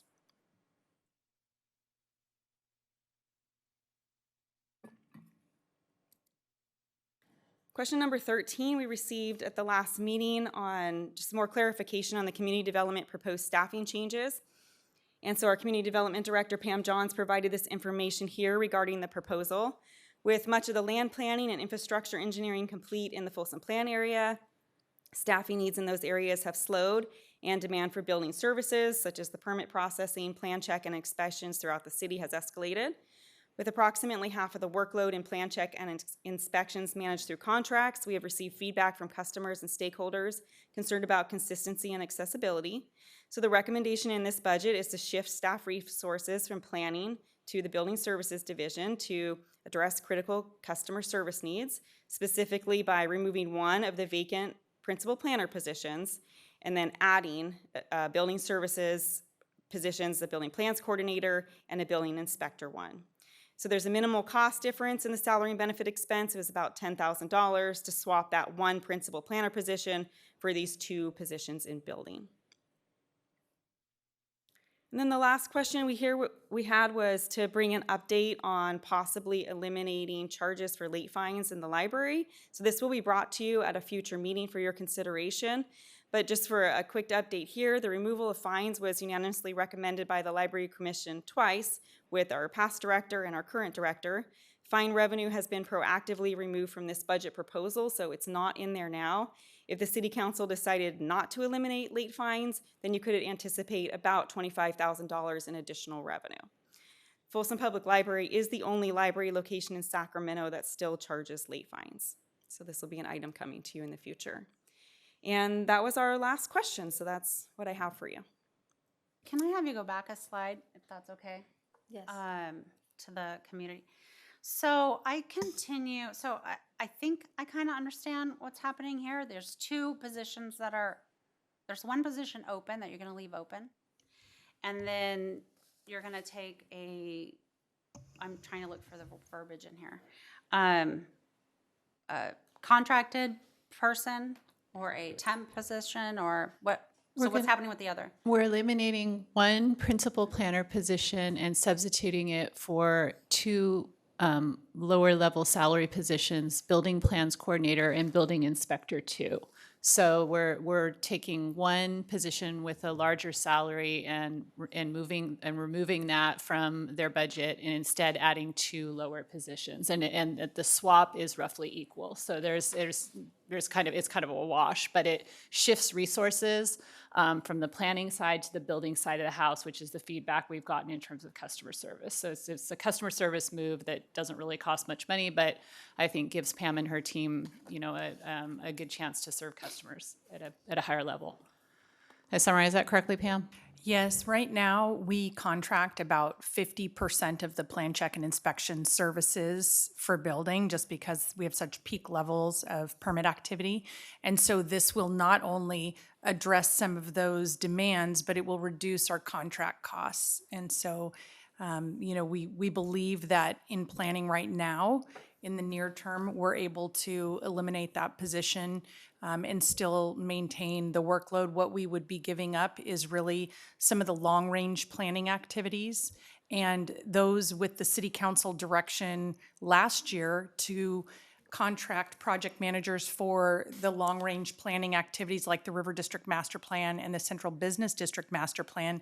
Those would normally be managed by our staff, like a principal planner in long-range planning, but because we outsourced that through ARPA funds, that alleviates some of that short-term demand on our department. So we hope over time that we will be able to right-size our staff overall, but right now we feel like the critical need is in our building services, and it's not just because of peak demands, but because of some feedback that we've received from the community about their challenges working under contract staff where they don't feel that they have that direct and consistent connection to, to the staff to be able to address the needs. And so we feel like this is a good solution given our budget constraints. Yeah. So I'm just to clarify, and then I do have some more questions on this, but so the position that somebody left to, or will leave or whatever, that's gonna just go away, and that was a higher paid position.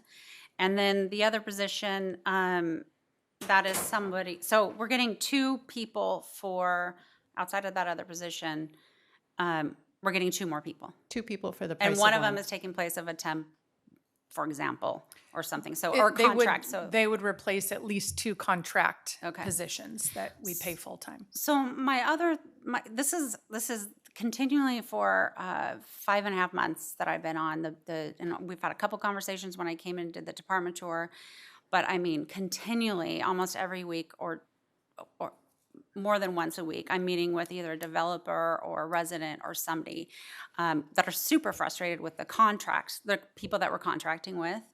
That's one problem. And then just the time it takes. So is this going to help get that process and help them get through the process quicker or better or more knowledgeable? And then also on that, I've heard our customer service has struggled for the last couple of years, and more like, please explain it to me, customer service, not someone being rude. Yeah, in some ways, yes, it will streamline certain portions of it immediately because what we've identified for the two new positions is that those would both be folks we would be seeking qualifications to be able to do minor plan check reviews. So we're looking for people who are kind of cross-trained within the building service industry so that we could do more what we used to refer to as over-the-counter plan checks. So while we think about the development activity levels in Folsom being, focused in Folsom Ranch, new construction activity certainly has a higher demand per permit, but our volume of smaller permits throughout the city is extremely high, over 6,000 permits per year. And so having someone or someones available to help review smaller permits is intended absolutely to address the kind of customer that doesn't have a lot of experience coming in because they might only come once to get a pool permit or to replace their heating and air conditioning unit or to expand, or build a pergola. So it's like those are the things we're trying to target is the high volume because it's easier for us to assign the bigger permit projects to our team of staff. So we've definitely been listening to the customer feedback over time, and this is the solution we think is going to address those concerns. Okay, thank you. On that note, I just want to thank you for making that move. Yes, I do hear about the delays, especially those 6,000 small ones. Some people ask me, is there a over-the-counter approval? Well, ours is almost like over-the-counter approval. Once they key in on the e-track system, yes. Right? Thank you for making that move, buying two people, and also recognizing that community was facing some challenges through the contract staff for back and forth and back and forth. Thank you for correcting that area as well. I'm good. Yeah, okay. I have more questions off of this if you guys don't. Absolutely, go. The property tax, and this might be something, Stacy, that you might not be able to answer off the top of your head now, but often in the budget and referenced verbally, we talk a lot about south of 50 and the property tax increase. But I'm curious because north of 50 is also growing and doing well, and houses are turning over. So can you break down that number for me at some point where, like this last year, what the property tax came from, how much was from south of 50 versus north of 50, or do you know it? I did have that on a previous presentation, but I could try to find it. Okay. Where I had the bar charts where it showed the total from north of 50 and then the growing trend for south of 50. Okay. So I'll flip through the slides while Okay. you're continuing to find it. Okay. That's great. The fire ambulance, the $4 million breakdown of revenue, how much of that is covering the overtime? There was extra $3 million in overtime this year? Was it $3 million over budget or? Let me just see. Is it one of the slides that I just did here that you're referring to exactly? The breakdown of revenue. So it must be further. Do you know what slide? I think it was back It at was the a beginning. simpler slide. Yeah. So right here, the ambulance fees at 4.8 million. So that's budgeted. So it's not coming in over budget. So Okay. it doesn't really cover any over budget and overtime. Okay. Okay, and I answered the other one. Okay, then the other one I have goes to the difference between fire and police. We'll go to that slide, and then Krista, I put together, my numbers are different. Can you pull that up, Krista, after she, or? I can pull it up for you. We won't be able to have both of them at the same time, though. So I had total FTEs. Yeah, and that's not what I was comparing. I'm Okay. comparing officers to firefighters. Okay. So Let's see here. Is the actual versus no, that? that's- Nope, not that that's one? not it. Okay. This one here? I guess. Okay. So this is the actual officers to firefighters, and nothing against firefighters. We need them for public safety too, but this is a pretty good example of what just happened this year in our flip, that our firefighters went up more than police. And so that was my question is, what is the reasoning for that? And I think this is something that we really have to look at. I don't think Folsom likes to be the last in anything. And then the next one in this same sheet, Going down. Page. Right. So then I just, since I had those numbers, I did police per thousand, and even here, we're really down far below. And I think this is one of the things that I continue to hear from even the Police Foundation as well, people that have a lot of dealings with our police on a different level, not criminals, that this is part of the reason that the mental health for our department is they're frustrated. And I think this is something that the council should look at as a whole as we talk about the budget, and just take in consideration that we are not where we should be when it comes to the staffing of our police department. So, Councilmember Barba, can you just clarify, did you mention mental health? One of the reasons why the police department has issues or mental health issues is because of... well, I think there's issues. I think they're frustrated for a lot of reasons, but one of them is because of forced overtime, or they're asked to do more with less.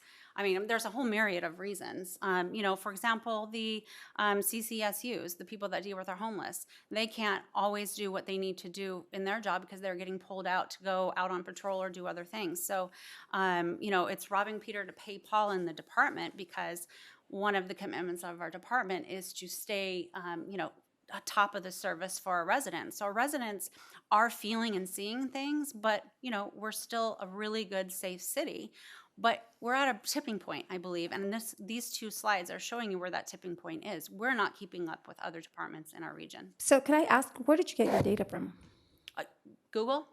I mean, I went to all the different budgets and looked for their officers and firefighters. So technically, these departments can be providing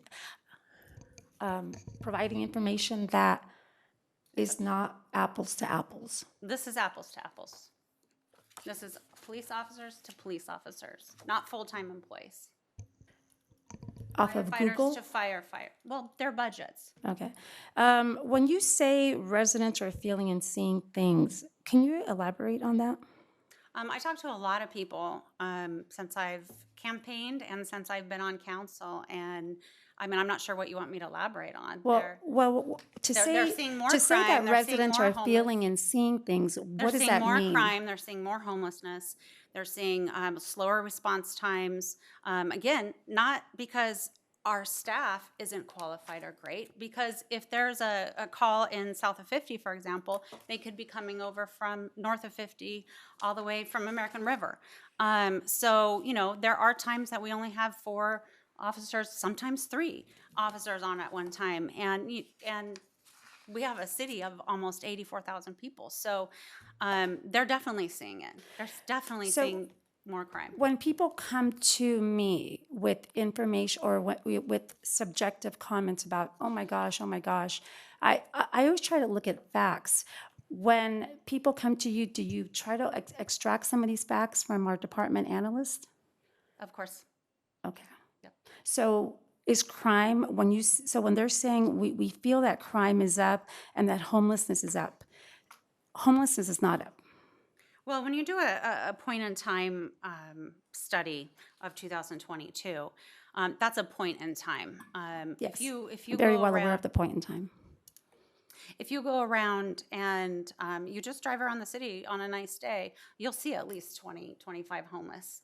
Every ride-along I've done, I have seen so many camps, and the problem with our CCS unit is if they get a chance to clean it up, it usually takes a couple days or 3, and it'll vary depending on the schedule of when they can get someone to come in.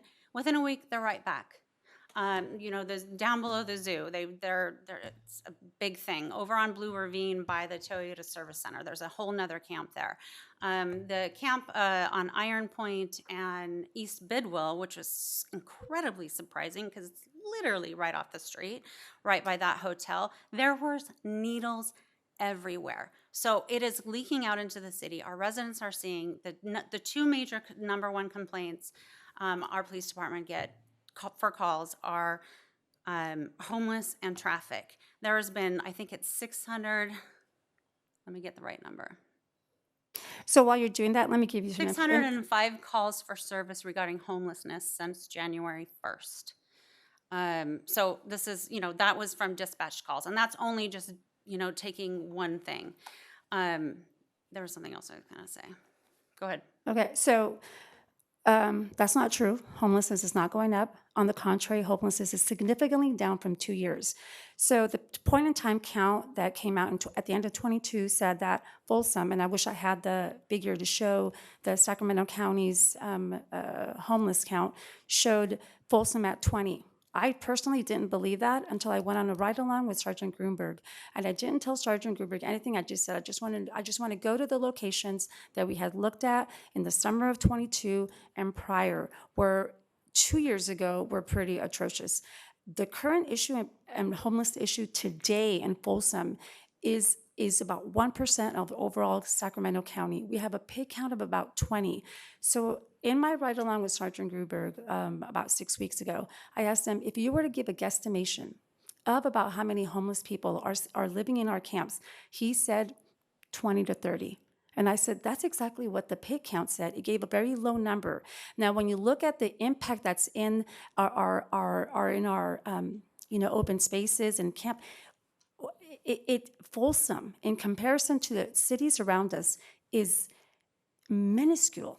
It is the impact of homelessness to Folsom in comparison to the cities around us is incredibly minuscule. Now, I can tell you, I have a business in the historic district on Sutter Street. I see transients certain times of the certain days. I'll see more. I'll see new faces. Then weeks go by, I may not see anybody.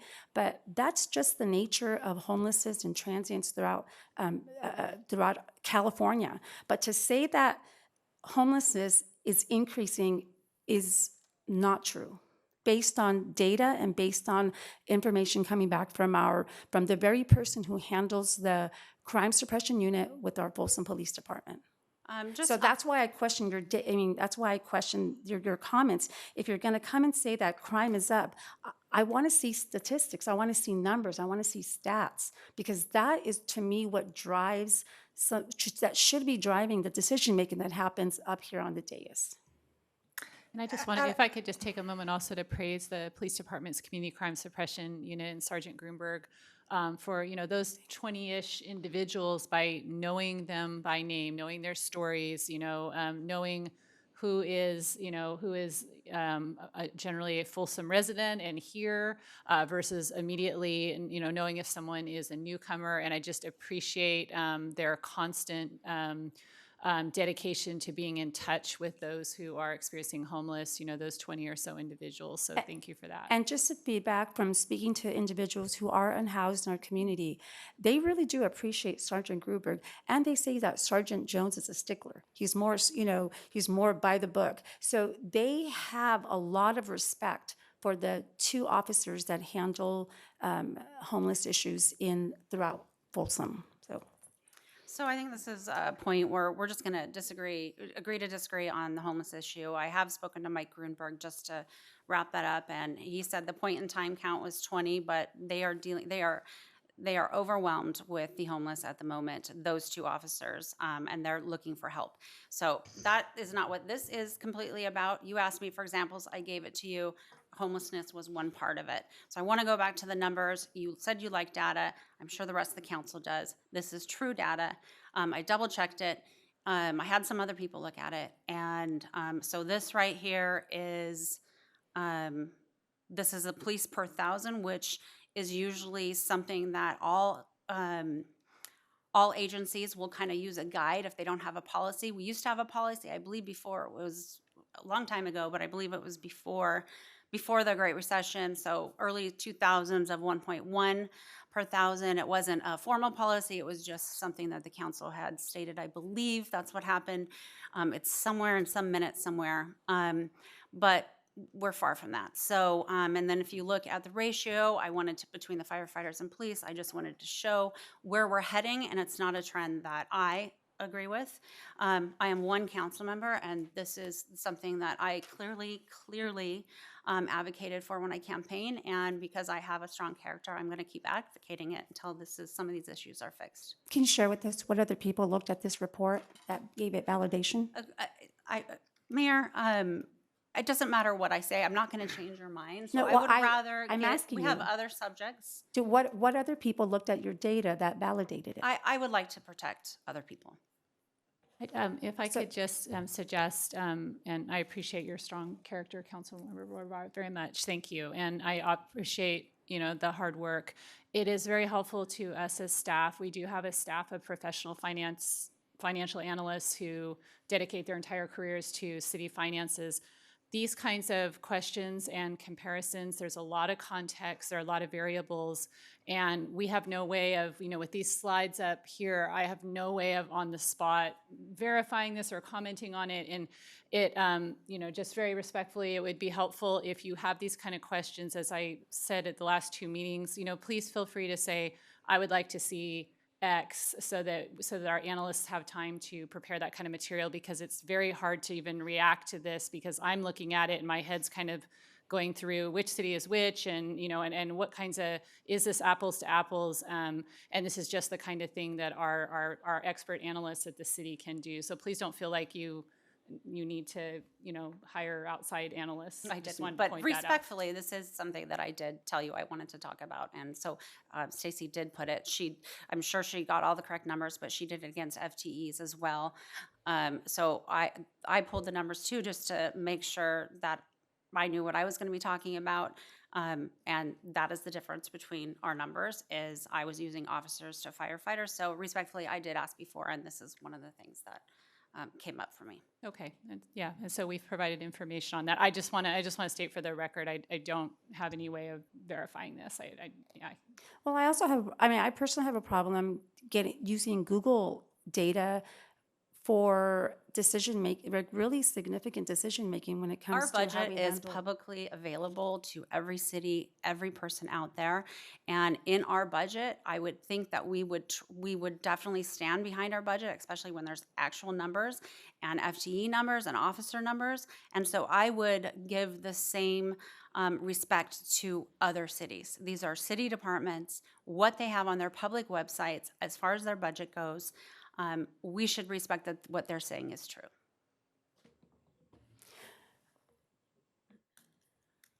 Okay. Any other questions we can help with? Oh, yes, mine is also, very similar to this one, the Folsom. I know, you don't have to, Elaine, I didn't give you before Wednesday. That's okay, we maybe table this one to the follow on. The response time helps. The trend of our response times in the last 5 to 6 years, 7 years, 8 years, that helps us and residents as well, whether the crime is going up and we still have the same number of officers and it takes 12 minutes, 13 minutes, 15 minutes, whatever it is. If it is going to go up, the concern going to go high. Not knowing, Folsom is a safe place. Right, I got to admit on that one because 84,000 people are watching it, and Just our to police is. Sorry, I just want to share. Folsom is absolutely a very safe place. We are the 5th safest in Northern California and the 3rd safest in California. So just want to. Oh, thank you. It is, for our excellent police department, but at the same time, we have to plan for the future. If a bad guy sees, what, they're not covering, all the beats and all the areas, then they are going to enter it. In my mind, public safety is usually proactive. But my colleague Anna was mentioning, you did present in last time the 5-year trend of employees hiring for south of 50, stage 1. Is that a stage? You use a different word. Phase 1 and phase 2. It is so happened, I want to make sure, my colleagues are also, I think, recollect that. Yes, there is a reason in phase 2 or phase 1, we have to hire more fire personnel, almost 10, because that station 34 is coming almost close to end. I have a question on that one, but anyway. And yes, we have to balance our lives here. But at the same time, I think I have seen next phase, we are hiring 4 police officers, not firefighters. I did see that one when you were presenting. Yep. I myself was, consoling to myself, yep, I think we are going to hire. So thank you, Vice Mayor Chalem-Chorla. I do want to point out that We are, and please, Ms. Tawani, correct me if I'm off base here, but in terms of the phasing that you speak of, we are exactly on track with fire, because you're exactly right that we need to be opening our first fire station, and we'll be proudly doing that. It's already going to be breaking ground soon. And you can't open a fire station without 9 firefighters, and so that's why you're seeing this increased hiring right now, and those numbers going up. That same phasing shows at this point, by adding the 1 police officer, we're actually a bit ahead of where he should be. And then you're right, the next phase down the road is more officers. But police has been receiving officers at key junctures to make sure that we're in line with that plan. And so we're actually a bit ahead on PD, and we're right where we should be on fire for Folsom plan area. So I appreciate you bringing that up. Yeah, thank you, Elaine. But one more thing, though, I think maybe, I don't know how my colleagues are feeling about approving this budget tonight, but I'm definitely going to ask for some help to come for next meeting. I know we are not going to solve the problem. Stacy has been showing us $500,000 deficit is coming very soon. I think the red, we have to figure it out, 5 of us here. But I insist, I think the same way what Anna was saying, proactive in public safety is, it's my heartbeat as well. We got to be proactive, but how, we got to figure it out. These 5 guys, we 5 of us here. And response times are, a big help as well. I was talking to some of the officers, that's concerning, and we'll talk. So that's the only question I have on this police. Can I just ask? I just wanted to point out that in terms of personnel, that is exactly where we put our priorities for this budget. It includes the 2 community service officer positions that were added to the current budget. We were able to, we funded them for the coming year since the council had already added them. We didn't want to hire and immediately lay off. We've added the 1 police officer position that is 1 ahead of where we should be, and we're adding 2 firefighter positions to get to the full 9 we need for Fire Station 34. And the only other position is related to a street sweeper that is also needed for the Folsom plan area. So we did prioritize public safety with the very limited dollars we had. That's not mentioning all the public safety vehicles and things like that. But I did just want to make clear that this budget literally turns down all of the personnel requests of every other department. And I know it in no way meets the needs of what police and fire expect, but it is completely centered on police and fire. Got it. Okay. Any other questions? Do you know how many people we have in south of 50 that are living there now? Like approximate, would that be? I think it's about 6,500 right now. Okay. I want to be clear. I mean, obviously, I didn't realize, I was just going to clarify this, but I might as well advocate it. 6,500 people south of 50. We have no regular patrols there. We have 1 elementary, and we just did a ground opening, which almost everybody was able to attend. So we're going to have 2 elementaries there, 6,500 people, and no regular patrols. Of course, when they get called, the police go down there, but that's taking 2 officers out of north of 50. To me, that sounds like a big strain. Prioritizing public Can I safety. just comment on it real quick? I did speak with the police chief, and when we told him the budget decisions, we were able to provide for them, and he expressed with confidence that he would continue the great community crime suppression unit as an ongoing unit, and he would be able to staff a beat for south of 50 in this new budget. So I was very pleased to hear that, and he's very committed to delivering that. So I just wanted to reassure you of that. So let me, just curiosity, and maybe I'm missing something, but January 24th, the budget proposal or budget request from the staff, the department heads, which was great. The first time, that was amazing. He asked for 8 officers, and then 2 CSOs was first choice, and 8 officers were first choice, 2 CSOs were second. So what has changed that 1 is going to handle what he asked for? So I unfortunately can't deliver everything that everyone asks for, and that's the inherent challenge of a city budget. These are asks. They're not budgeted. That is what we've been talking about for close to 2 years now. I wish I could for every department, not just for, our police chief and fire chief, but every single department in here who is looking at me with very tired eyes, that I wish I could say, you asked for 8, I'm giving you 8. I am unable to do that. What I was saying earlier is I have done my best to provide what we can in fire and police, and I have virtually ignored, with respect and gratitude to my department head, all the other personnel requests. So there were 8, and no, I did not approve all of them because they can't work in financially unless we completely change our pie, which I did confirm with the council is still your priority of how you divide up the dollars in our city. Question for the city manager or possibly Chief Hillman. Have those 2 CSOs been hired? Commander Lockhart, I know we've been in the, Chief Hillman, you are there. I'm sorry you were blocked by the pillar. Welcome, Chief. No, not yet, but we have been in the recruitment phase, and I think we've got it narrowed down to finalists. Oh, good. Yeah. Okay. So we're almost there. We got, huge interest because it's a position that is, a nice foot in the door for somebody.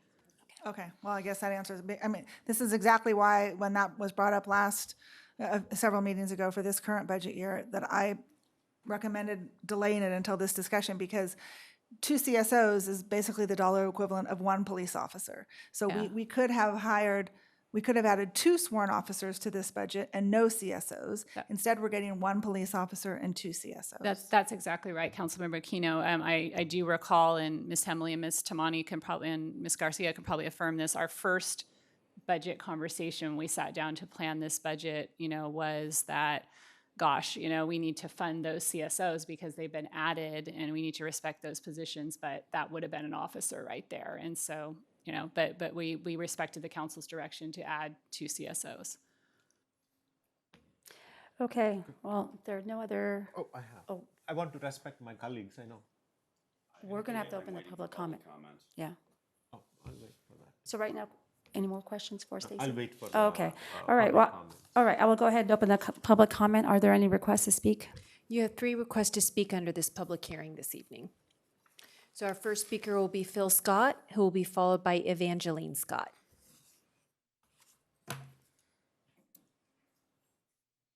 Good evening, Bill. Great evening to you, Mayor.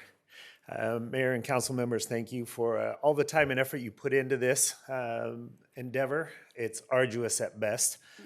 With regards to public service and specifically police, I think part of the conversation is how we increase revenue so that and it's not whether we should have more for fire versus police.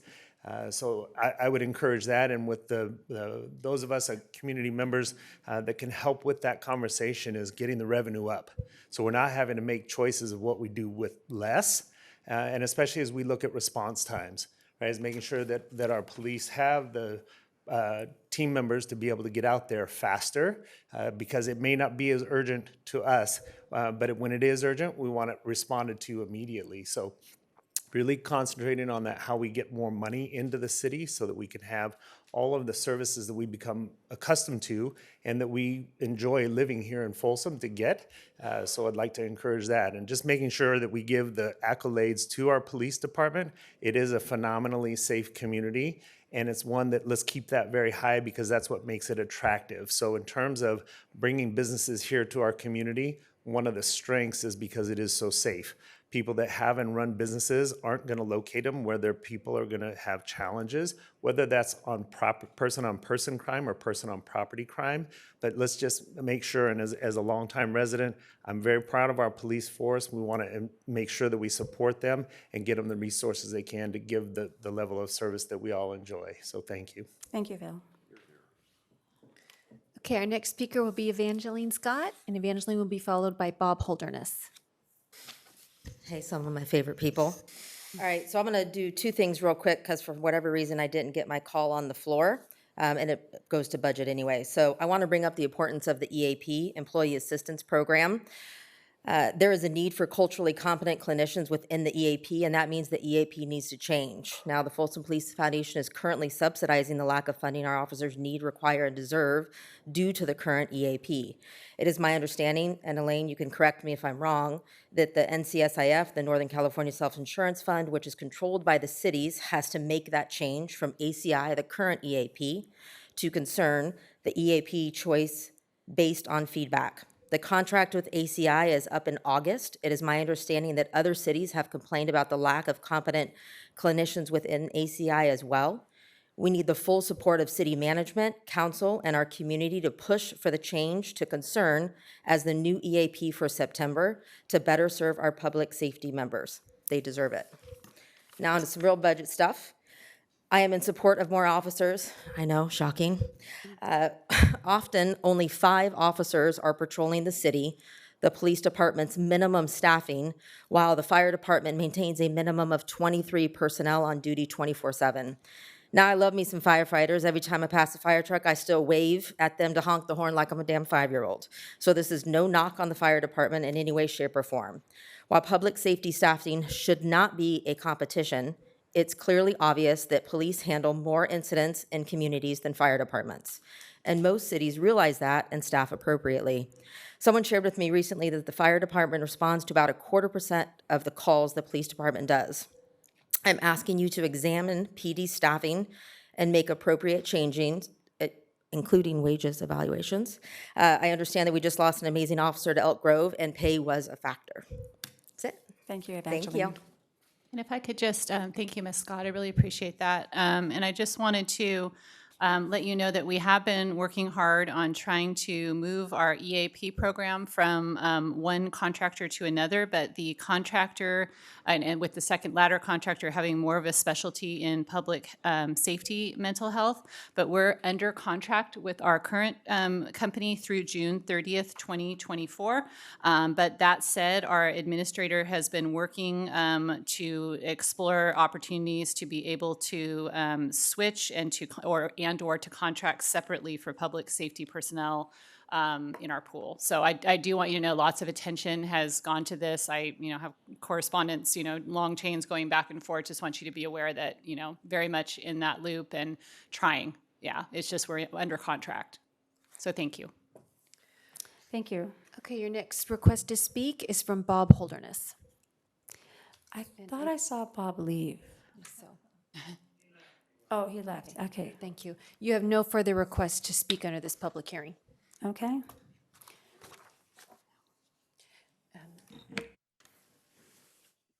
All right. So back to us. Madam Mayor, I'd like to make a motion to approve the budget as presented by the city manager this evening. Well, I have a. It's a an recommendation. opportunity to start the discussion. I just wanted to put the motion on the table. I will second. And Robert's rules say that now we get to discuss it, Okay. all that we All right. like, yeah. Okay. So being new to this, so is this where I can speak to a request? Okay. All right. I'm going to kick off this party with the request that I have, because we have quite a few needs. I am asking this council to consider retaining an economic development consultant / contractor to initiate and develop the city plan for economic development. My request is for $150,000 for consulting and support for 1 year, and that I recommend that increasing the investment to Ted Corp by $25,000. When we look at our strategic plan, I just want to share I'll make this really quick. When we look at our strategic plan, opportunities and challenges, some of the opportunities were abundant historic and recreational amenities, strong interest in the River District Central Business District, capacity for revenue enhancement, greater efficiency through use of new technology, and grow public-private partnership. Some of that would require funding. Some of the challenges that we identified were the lack of financial capacity to provide existing and future needed services and infrastructure. that would cost. Outdated technology, that would have a financial impact. Reading on down, the inability to maintain current service levels, that is something that would require revenue.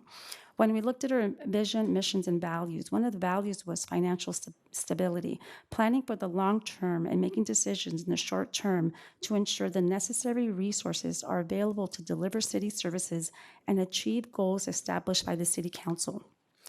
Going into one of the goals that we had 4 main goals, one of them being economic and community development. And under that, we identified 5 priorities five City Council priorities of all of the strategies. The first one was to identify a funding plan to expand police department facilities to meet department needs. That would require revenue. To identify funding to increase police department staffing to meet community needs. That would require revenue. Initiate technology solutions to streamline organization and improve efficiency. To complete the River District Master Plan to enhance the city's waterfront and waterfront adjacent recreation and development opportunities, and to develop funding/sponsorship plan for the Johnny Cash Trail. All of those 5 priorities that we identified all require some form of a revenue stream. When we looked under economic development, that whole section requires a focused effort. We don't have an internal, as an in-house economic development expert to lead these strategies through to completion. And of all of them, A, B, C, and D, the first one being financial stability and sustainability. The second, public safety and infrastructure. Goal C, economic and community development. And then goal D, organizational effectiveness. At this point right now, economic development is the highest priority in terms of us being able to look at identifying ways to generate revenue, to do some internal looking at the city in terms of what do we have that we can potentially offset. I just want to read just a very high-level list of things that this economic development person can do in comparison to what Ted Corp currently does. This position can oversee the development of strategic plan and vision for economic vitality for the city of Folsom. It can proceed with the recommendations from the city's properties ad hoc committee recommendations from last August of 22's presentation. Provide recommendation of how the city of Folsom should fund and provide economic development in the future. Provide economic impact analysis on private projects. Be the point person on development of city-owned properties. Work with Ted Corp to identify economic development and tourism opportunities.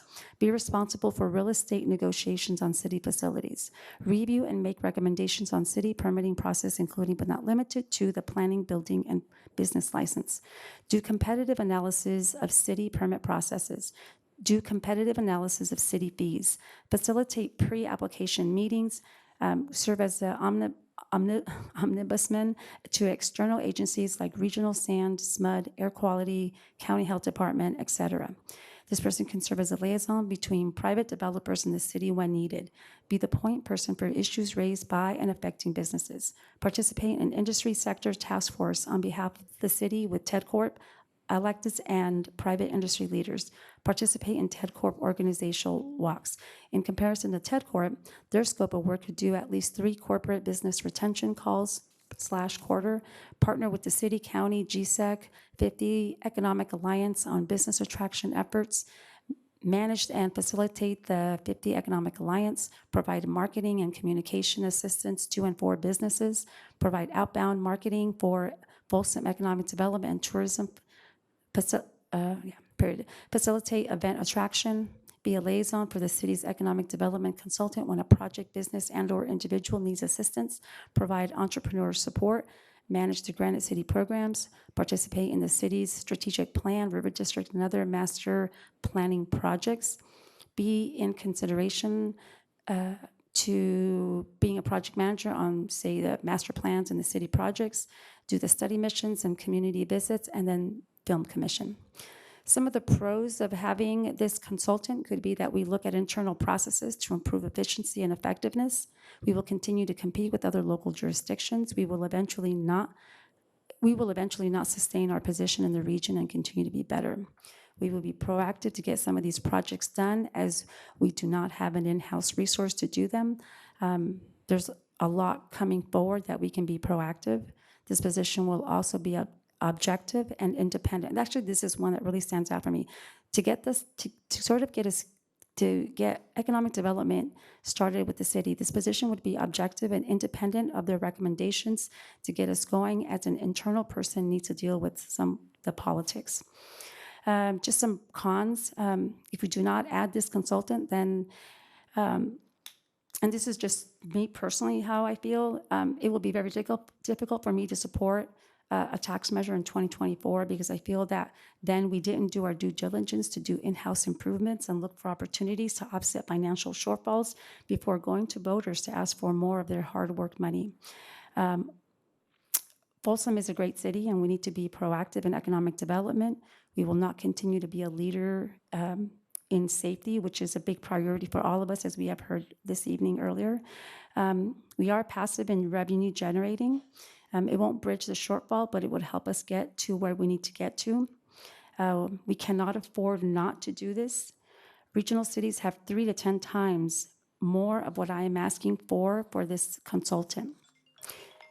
So is this an ongoing position you're No, talking about? it would just be what I'm asking for is exactly what I said earlier, $150,000 for consulting and support for 1 year. Yeah, but all those job duties you just described sound Well, ongoing. eventually, someone's going to have to. Eventually,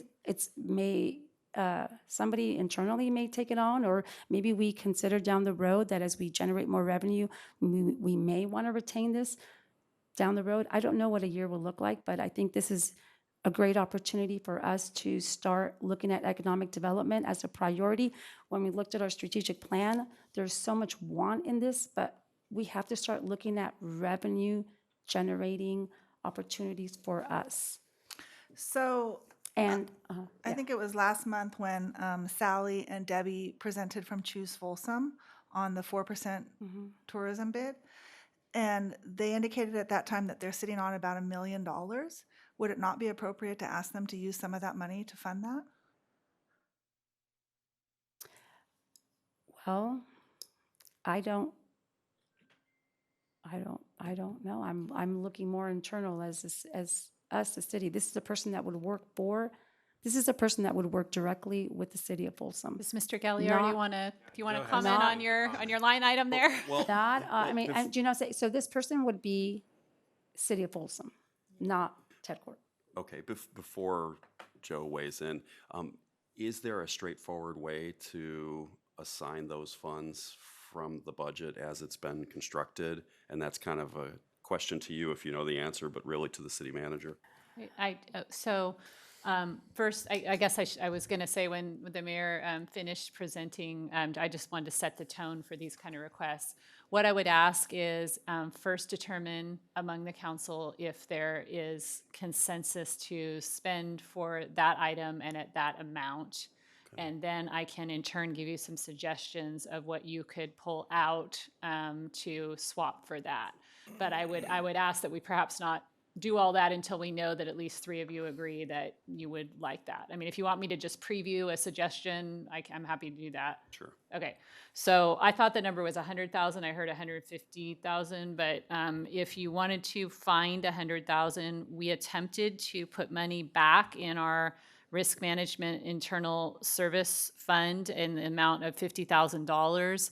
At that rate, how long is it going to take us to get back to what was loaned? 66 years. So we put 50,000 in there just to try to do something.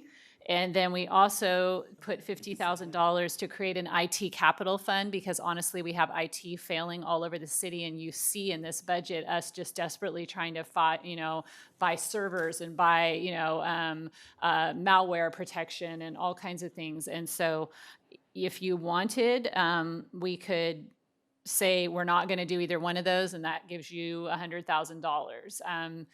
The other 50 is a little tricky. I'm not sure where that would come from. But, so when Christine made her presentation in January for this economic development position, it was 200,000, and so I've always gone by the 150,000. But heck,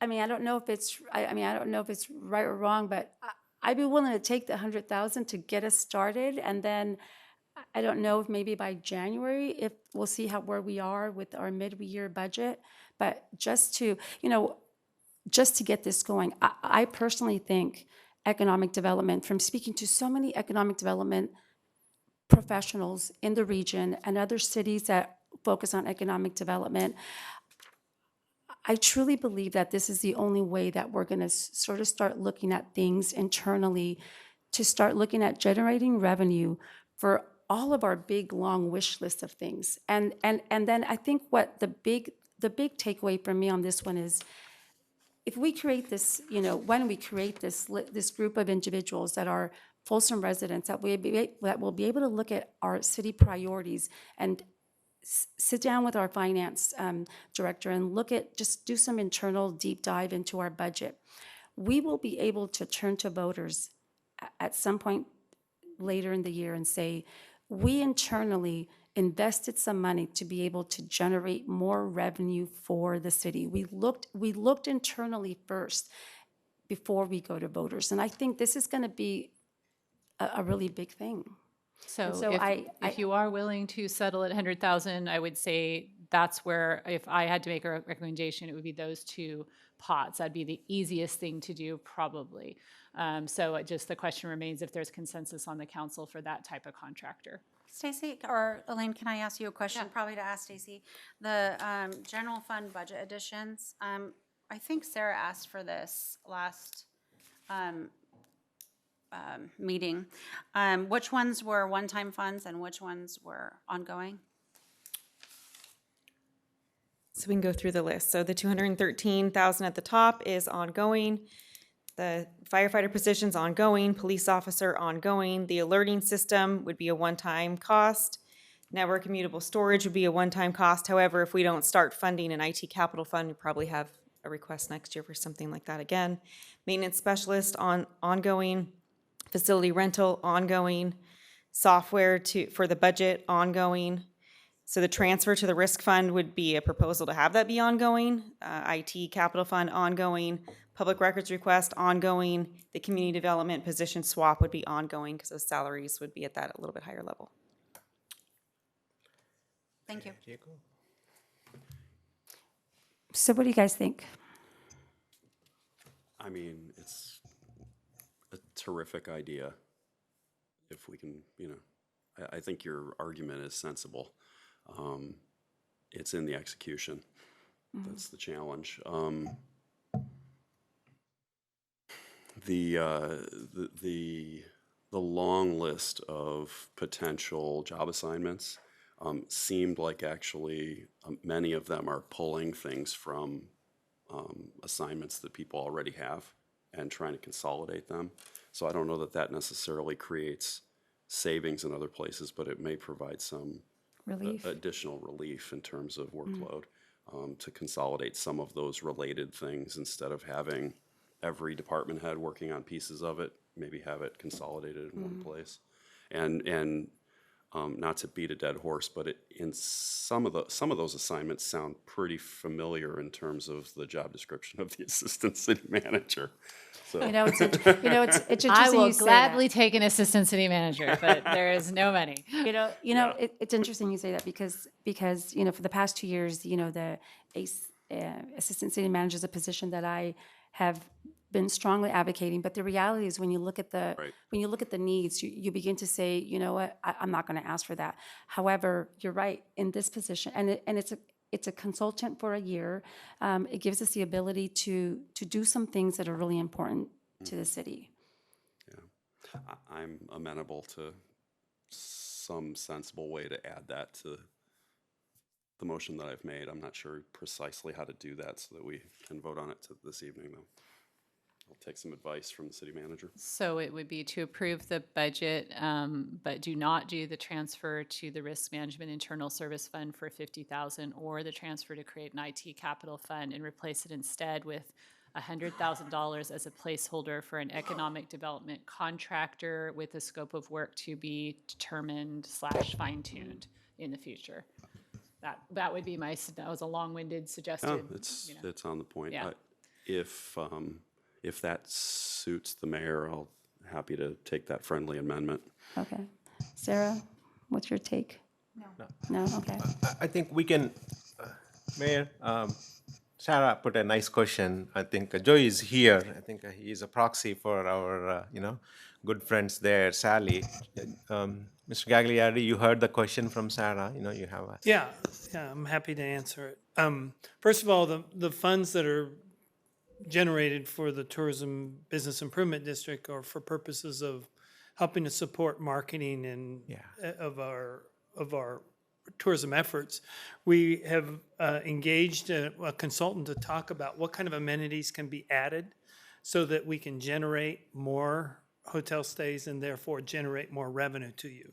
So the fund, while there might be $1 million in there, is going to be at some point here allocated towards some kind of an amenity or amenities that will help generate more hotel stays.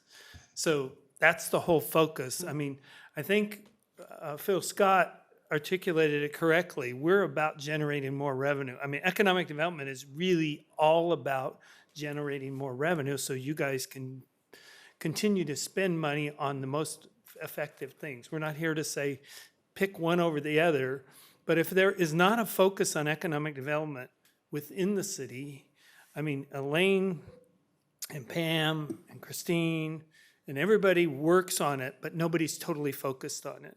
And so we keep bringing things forward, and it would be nice if there was someone that's their, and I firmly believe it would pay for itself within period of time. That person's role needs to prepare a plan for you on here's the things that need to be done that will generate revenue for you. It has to be somebody that's focused internally, and we can help support them from the outside and work with them, but we're not city employees. We aren't internal. We're external, so. So that begs the question then, are we looking at changing our model? Because our model has been to have an outside agency be the economic development arm of the city. No. There was at one time a city employee who did economic development. Yeah. And I think it needs to be a hybrid of it, though, Sarah. There's stuff that we can do that the city can't do. And there's stuff that the city needs to do that we can't do. An internal economic development person can look at real estate deals, can look at proactively helping with permitting processing and having, when someone's coming in as an applicant, we're an outsider asking that of departments. When you have an internal economic development person, then that person can help facilitate that stuff. Now, what I'm saying is, what I believe the mayor is asking for is someone to develop that program, and then once you have that, then you need to decide if you want to fund it in perpetuity. But initially, you have to have someone that develops that program for you on what the role of the internal person is. And that's But the current gap right now in And the I city. think once you have it, whether it's an assistant city manager with that role or whether it's somebody, you'll figure out how to fund it because it will easily pay for itself. Whether it's that we're developing new hotels or the new athletic facility that's potentially going south of 50, there needs to be a point person that's really wanting to see that happen internally. The rest of the department heads want to see it, but they have other things to do. This is about generating revenue to the city. That's all it's about. Okay, so I have a support of 1%. YK? I want economic development. I know. I was more leaning towards the assistant city manager. It is in-house, a person coming and doing research and leaving. And I do understand. I think if you guys can go back and see my last 2 years' budgets, I think from the budget year one, I have been pushing this city is at risk, not having a assistant city manager helping Elaine, and also taking the two roles. One is economic development hat and the employee development. That's important as well. It is very important. Employee development, where the gaps are, how the upcoming South of 50 growth is going on, how the staffing should be. It's all those things. But that's a long answer. In a nutshell, if this is going to kickstart the economic development, I am willing to pull that wherever we can find that 100,000 to get going. We are already behind the curve. I can tell you, I'm going around other cities.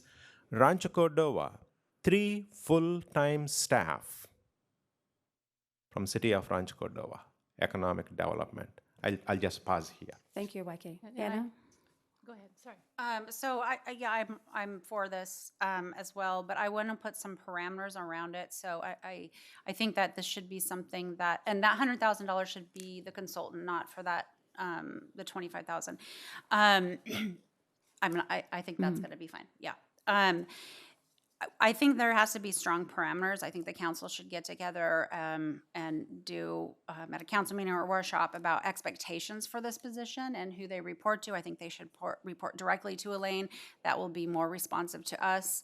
I think we got to have clear expectations of what we want. I think, you know, that our land that we're not using, looking at the community development department, if there are things that are holding back development, slowing things down, that's all has to do with economic development. So just being proactive, I think the council needs to be, since this is a one-time thing for now, I think we have a desire to do it and we want to make it as effective as possible. And I think with that, high expectations and then accountability would be something that I would like to see this go through with that Yeah. caveat. When I brought this up a couple of months ago, and the response was, yes, but make it a part of the budget process.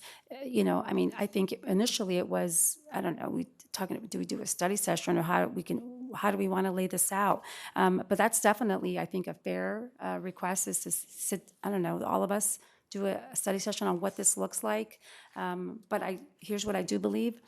I do believe we need to put the pedal to the metal right now and get going because we are already in midway through May and we need to move quick on economic development. So I think, is that something that we could do? Yeah, I mean, I'm looking, at the screen that's up right now happens to be the one I've been referring to, that you'll see near the bottom, we had proposed to try to replenish one fund with a measly $50,000 and also try to establish an IT fund because we have deteriorating IT. And if you decided not to do that, you have your 100,000.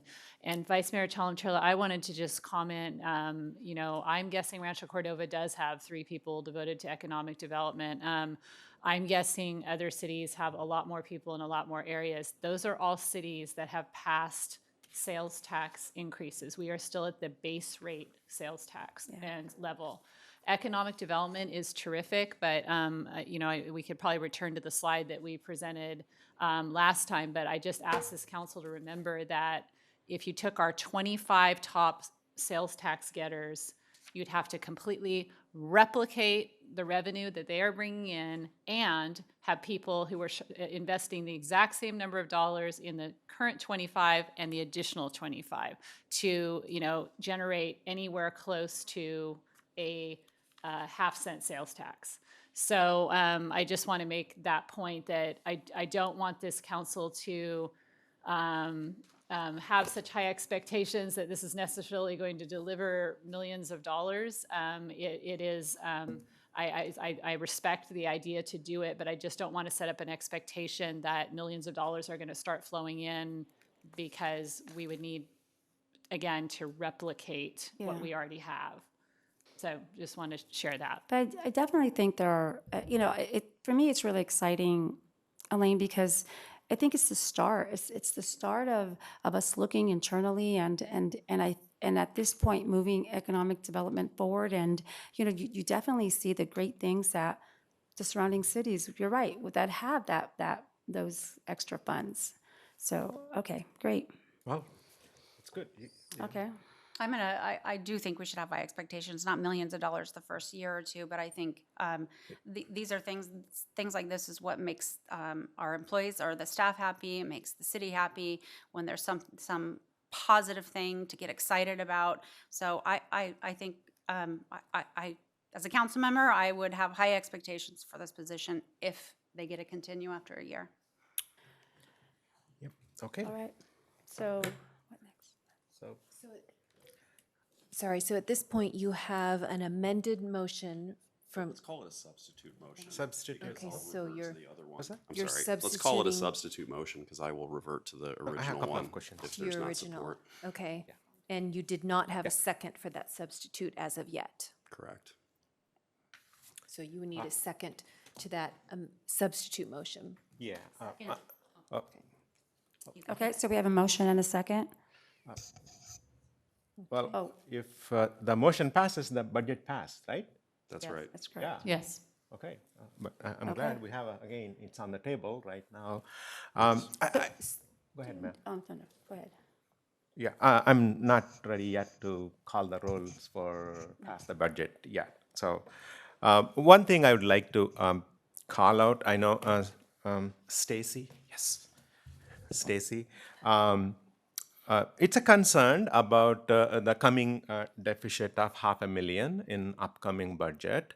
I only have one quick question. We want to make sure for residents who are watching how we are running this show here, it's their money. I know we do have a 2.3 millions of the overtime budget has been assigned in this budget for fire. I was looking at on page 431 on the budget. It is $2.3 million. It's a quick, you don't have to have an answer. My question is, maybe Chief Hillman may, Chief Casano may have, when is that new fire station is starting? And usually we get the overtime because we are short in firefighters to fill the engines when someone is not on the shift or taking vacation and whatever the reason.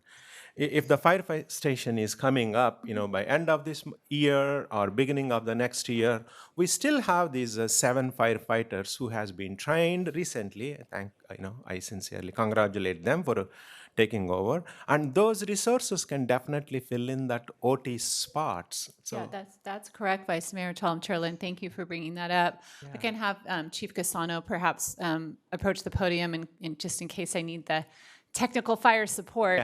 But I do want to point out that you're absolutely correct. Adding firefighters to prepare for Fire Station 34 and onboarding them now means that we have more. We have extra firefighters, and we are absolutely expecting, and the chief is, very solid that overtime costs, will be coming down. Of course, when you open Fire Station 34, it kind of all flattens out again because you need to have 3 on each shift in a brand new station. But right now, you're expecting overtime costs to drop. Is that correct? That's correct. Okay. That's correct. And like the city manager says, once the station does open, we'll be back pretty much to constant staffing levels. And I would expect the overtime to go back to what it currently is. For the time being, though, once our new firefighters get signed off from their FTO period, we will be overstaffed, and we will get a true representation of what that's like and what that will do through the overtime budget, which I expect it to go down significantly. Right. So is that until end of November, December is the one when we are opening up the Station 34? Well, that was the planned time period, but there were some delays that we had no control over from some of the underground utilities that were going in and some significant costs that we weren't really anticipating. But those are all completed now. The contractor has been, given the start time, so at the latest it's going to be May of next year. So, but we're hoping that he will get it done earlier. So. Right. Chief, I think you answered my question. If it is going to be next May, I don't know whether we have to reserve. You said it's going to be significantly lower. I'm not worried. So I'm not that much concerned on the red. Thank you, Chief. Thank you. You're good. I'm not that much concerned. Right now, we are estimating 2.3 millions for fire overtime, and our budget is $500,000 deficit. Right now, approximately. We're projecting $2.3 million, we're proposing $2.3 million for overtime for next year, 23-24 budget. We are projecting overtime for this year at $3 million to end this year, the fiscal year 22-23. So I know this isn't exactly what your question is, but for next year, we are proposing a number lower than what we're expecting this year to end at for overtime in total. True. So it's my guess is like, the numbers are going to come down, and it is not going to cause us that much distress on the red budget we are releasing to the public. That's all I want to make a statement here. You guys are awesome, adjusting the numbers. Good. Quickly I can go to the, my long pending volunteer coordinator. I know I have been asking, and I have been talking to so many people as well. Again, I'm going to put the request in front of my colleagues. I'm not going to take the money from anywhere, any places. I just want to revisit one more time. We already have the contracts in place, and making a small detour of certain percentages, whatever the law allows, whatever the funding allows, and creating, if it is not a full-time FTE, at least to start with some sort of volunteer coordinator. As I think this town is, so many volunteers, and we touch once in a year 3,000 people. So when I was looking at the budget, it's always important where I can get that money. One is a Brightview contract. Again, I'm going to touch on the $500,000 out there. And the second one is, Pam, I think you can help us, or you can tell us, YK, no, don't touch that money. Tree mitigation and the tree maintenance, there is about $160,000 of the contract out there in your budget proposal right now when I was looking at. Under community development. Under community development. Yeah, that's Sac Tree Foundation contract that you all allocated, and remember that the tree fund is really intended to get trees planted throughout the city, and so that's why the Sac Tree Foundation partnership and mitigation planting fund is critical and connected right to the fund balance. So I think it would depend if a volunteer coordinator were specifically identified to do tree planting and mitigation, then it would be appropriate for that fund, and if not, then it probably would not be. Yeah, my point is here, I think that's where I was making a recommendation to my colleagues as well as city manager. It's $160,000. I'm sure as a part of the volunteer coordinator activities, we do involve, even recently, I think 2 weeks ago, Trails Cleanup Day. It is trees maintenance. So it's not that my intent to take the all $160,000. A percentage from here, a percentage from Brightview, at least to create these part-time or contract kind of roles with a seasoned people from our town. So I'm not asking extra money from anywhere, detour some of those percentages for up to $80,000 or $100,000 to start the volunteer coordinator role for this town and see the value out of it. So when I came to one of the Park and Rec Commission meetings, and the position of the volunteer coordinator came up, it was $90,000, but that's not including benefits, correct? So with benefits, it would be what, like 150-ish? Yeah, Yeah, something usually like that. had It's about 40 to 50%. 40, 50%. Yeah. Yeah, this one I'm not asking for a full time. I know exactly what it's going to happen about the benefits and CalPERS and all those. At least to kick start with some sort of that it can be happen. It doesn't have to happen here. City manager, you can recommend it can be offline also, redirecting these budgets to that.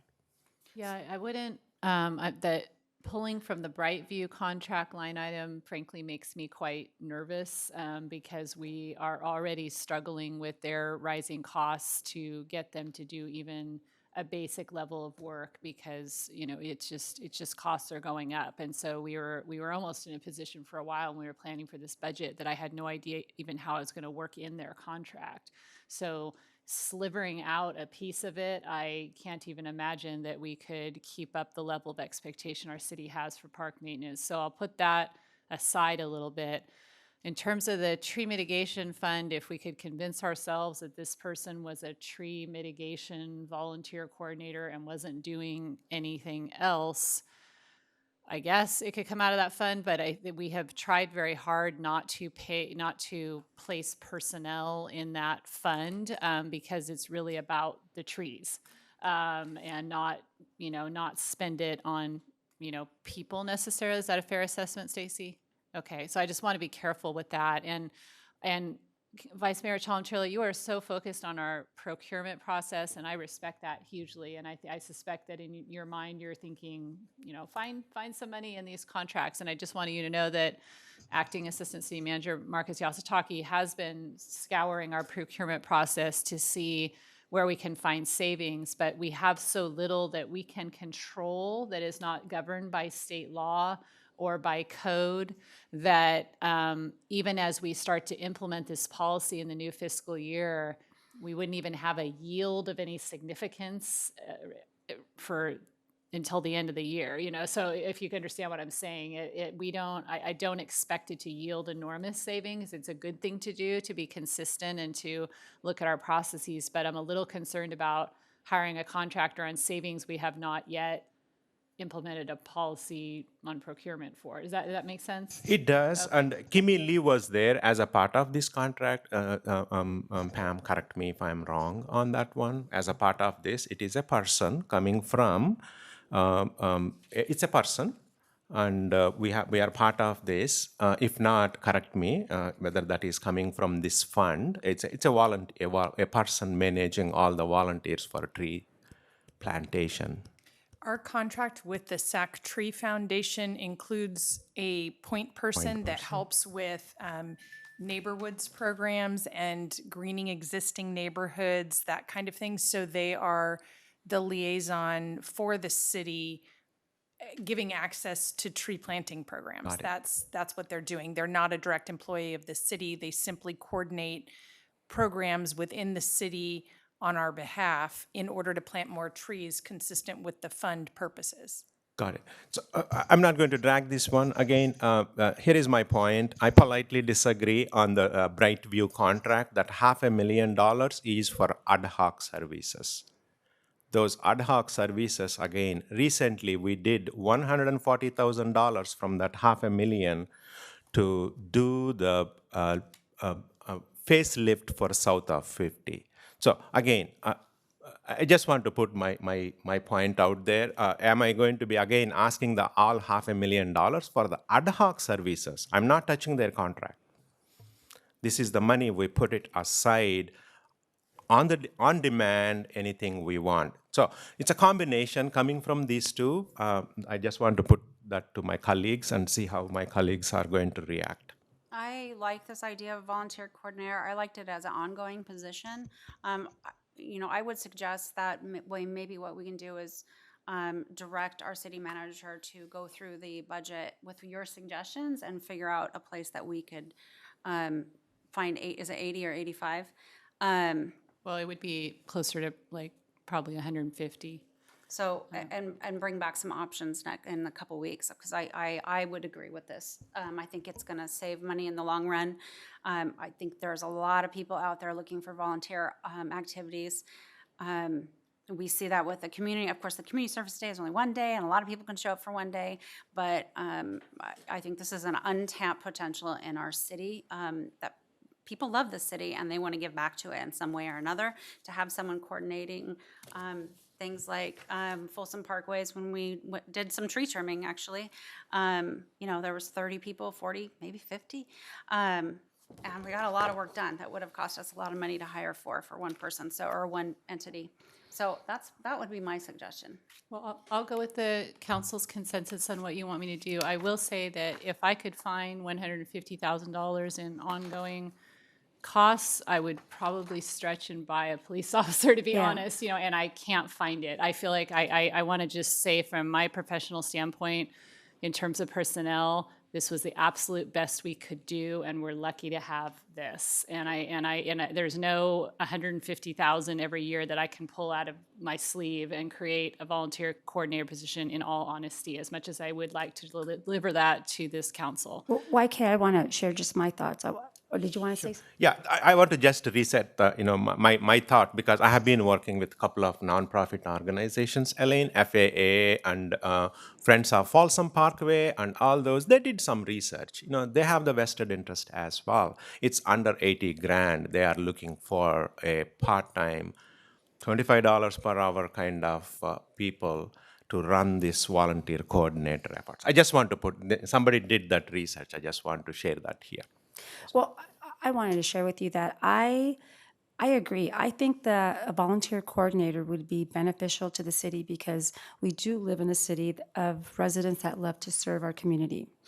But when I looked at our budget and you go so far deep, the reality is that there just isn't enough money, which is why I was so hyper-focused, borderline obsessed with getting an economic development consultant so that we could start looking at, land that we have or unfinished parks or what there's, gosh, there's so much opportunity for us to look at internally. But right now, I can't support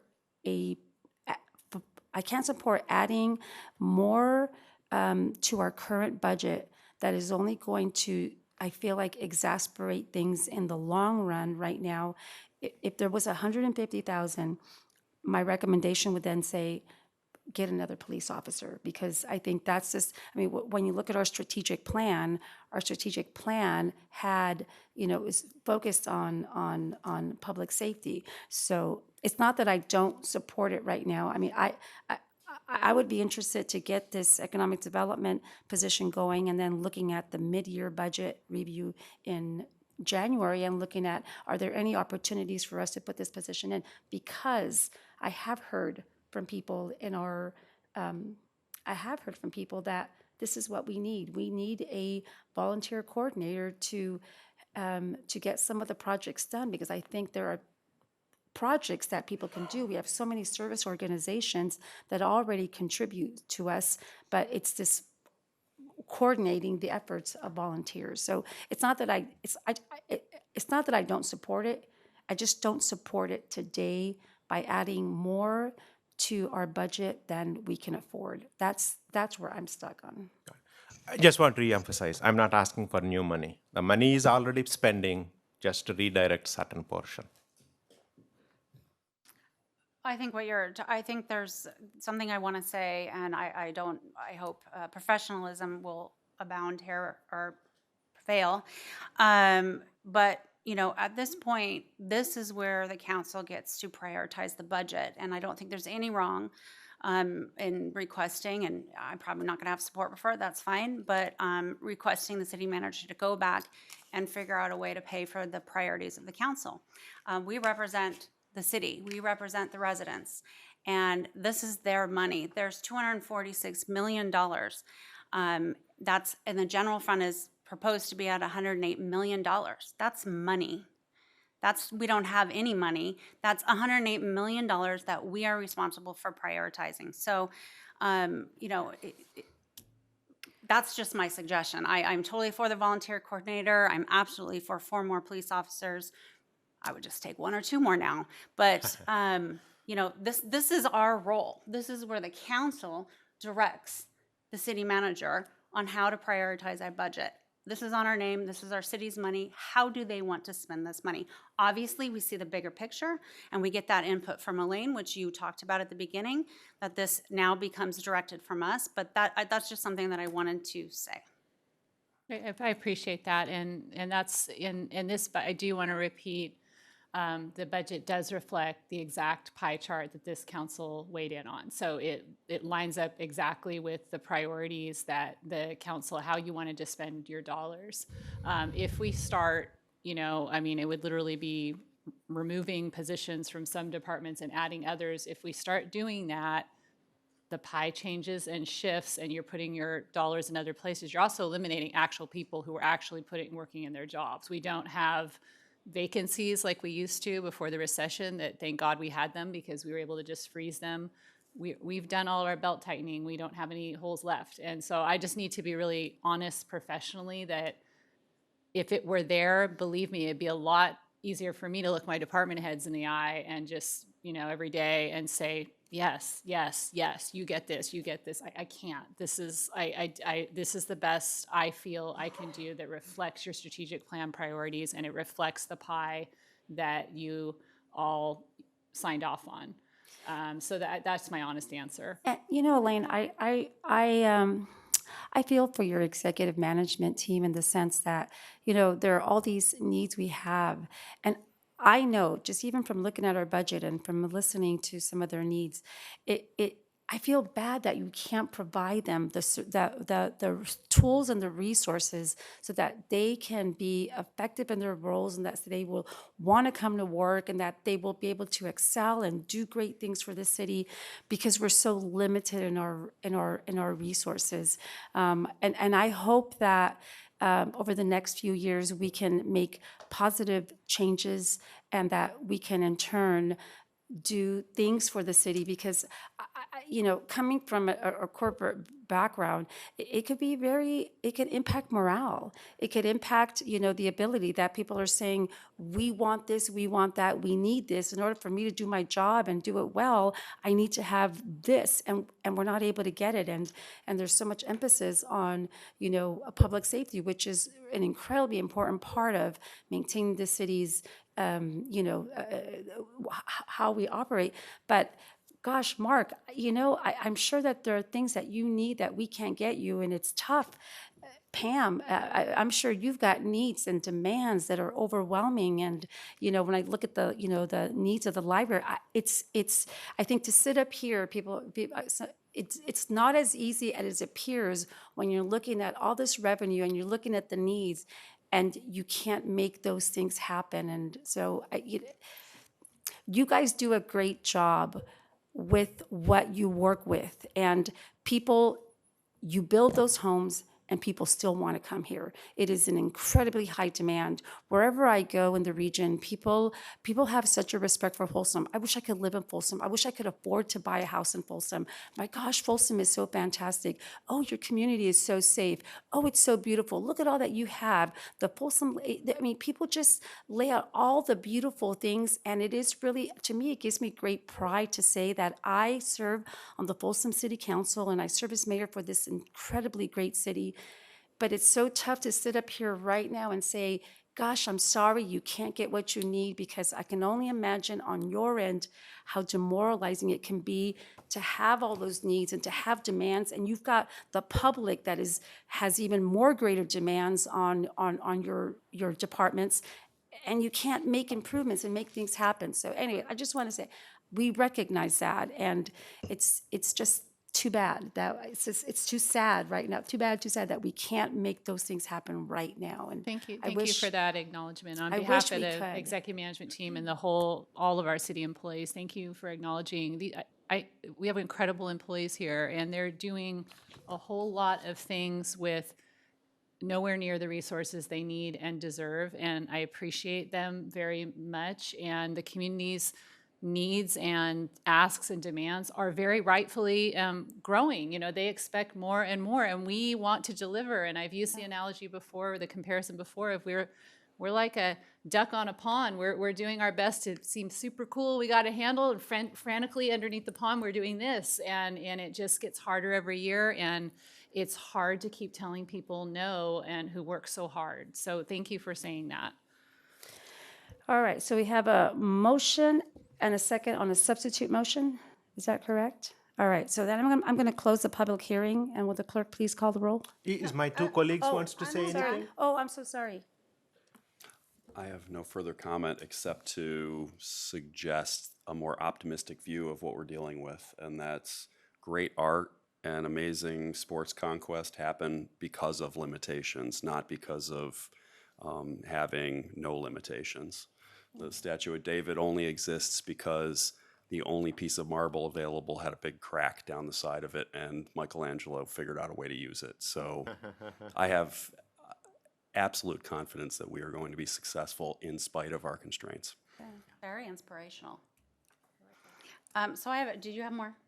Oh, no, I'm good. I just have a few more questions. I think some of these, looking through the budget, were taken care of, but I would just like your feedback. Sure, because- absolutely. So the public library, so I'm going by the department requests. The public library, can I get to it? Hold on.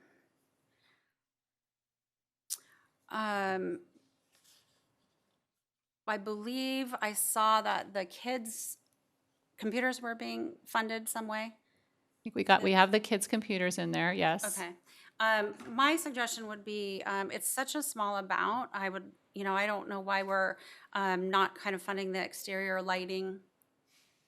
I think we got the lighting and the cameras in there, or I'm not remembering. Your recollection? Yeah, they're in there.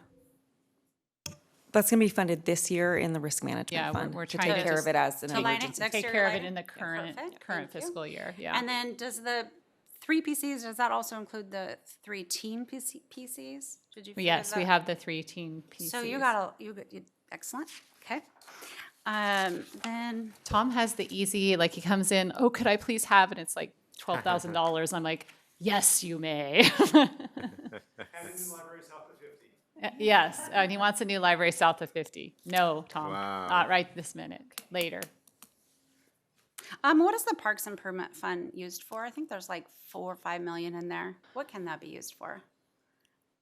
Building new parks. Only Yeah, it new? was impact fees, and so it has to be Okay. used for new development. All right. So you went through that. Nope.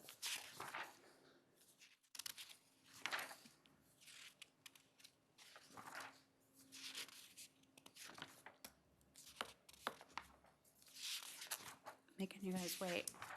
Public Works. So I was curious because you put in the number 3 and 4 priorities. So I was wondering what the thought process was of not putting in their number 1 priority request. I'm sure there was some thought put into it. Yeah, we did put some thought into it, and the thought we put into it was that Folsom Plan area, because of the growth, needs a dedicated street sweeper because of the growth there, and so then we needed the employee that accompanied it. That was our logic, and we did check that with Mr. Rakovan, and he agreed. It was just, again, one of those, like we're trying to keep up with what we should be providing to south of 50, and so we focused on that priority. Okay. And Mark, does that line up with your understanding? Yeah, that's correct. Okay, all right. And can I ask you a question, Mark? Can I ask? Of course, absolutely. If you were to order a street sweeper, I think one of the delays was, I think I remember correctly, was they said they wouldn't be able to get one till February, but is that true? I heard that there might be a quicker way to get a street sweeper, and is that something that we could fund? It's my understanding that we could get the vehicle almost immediately if we needed it.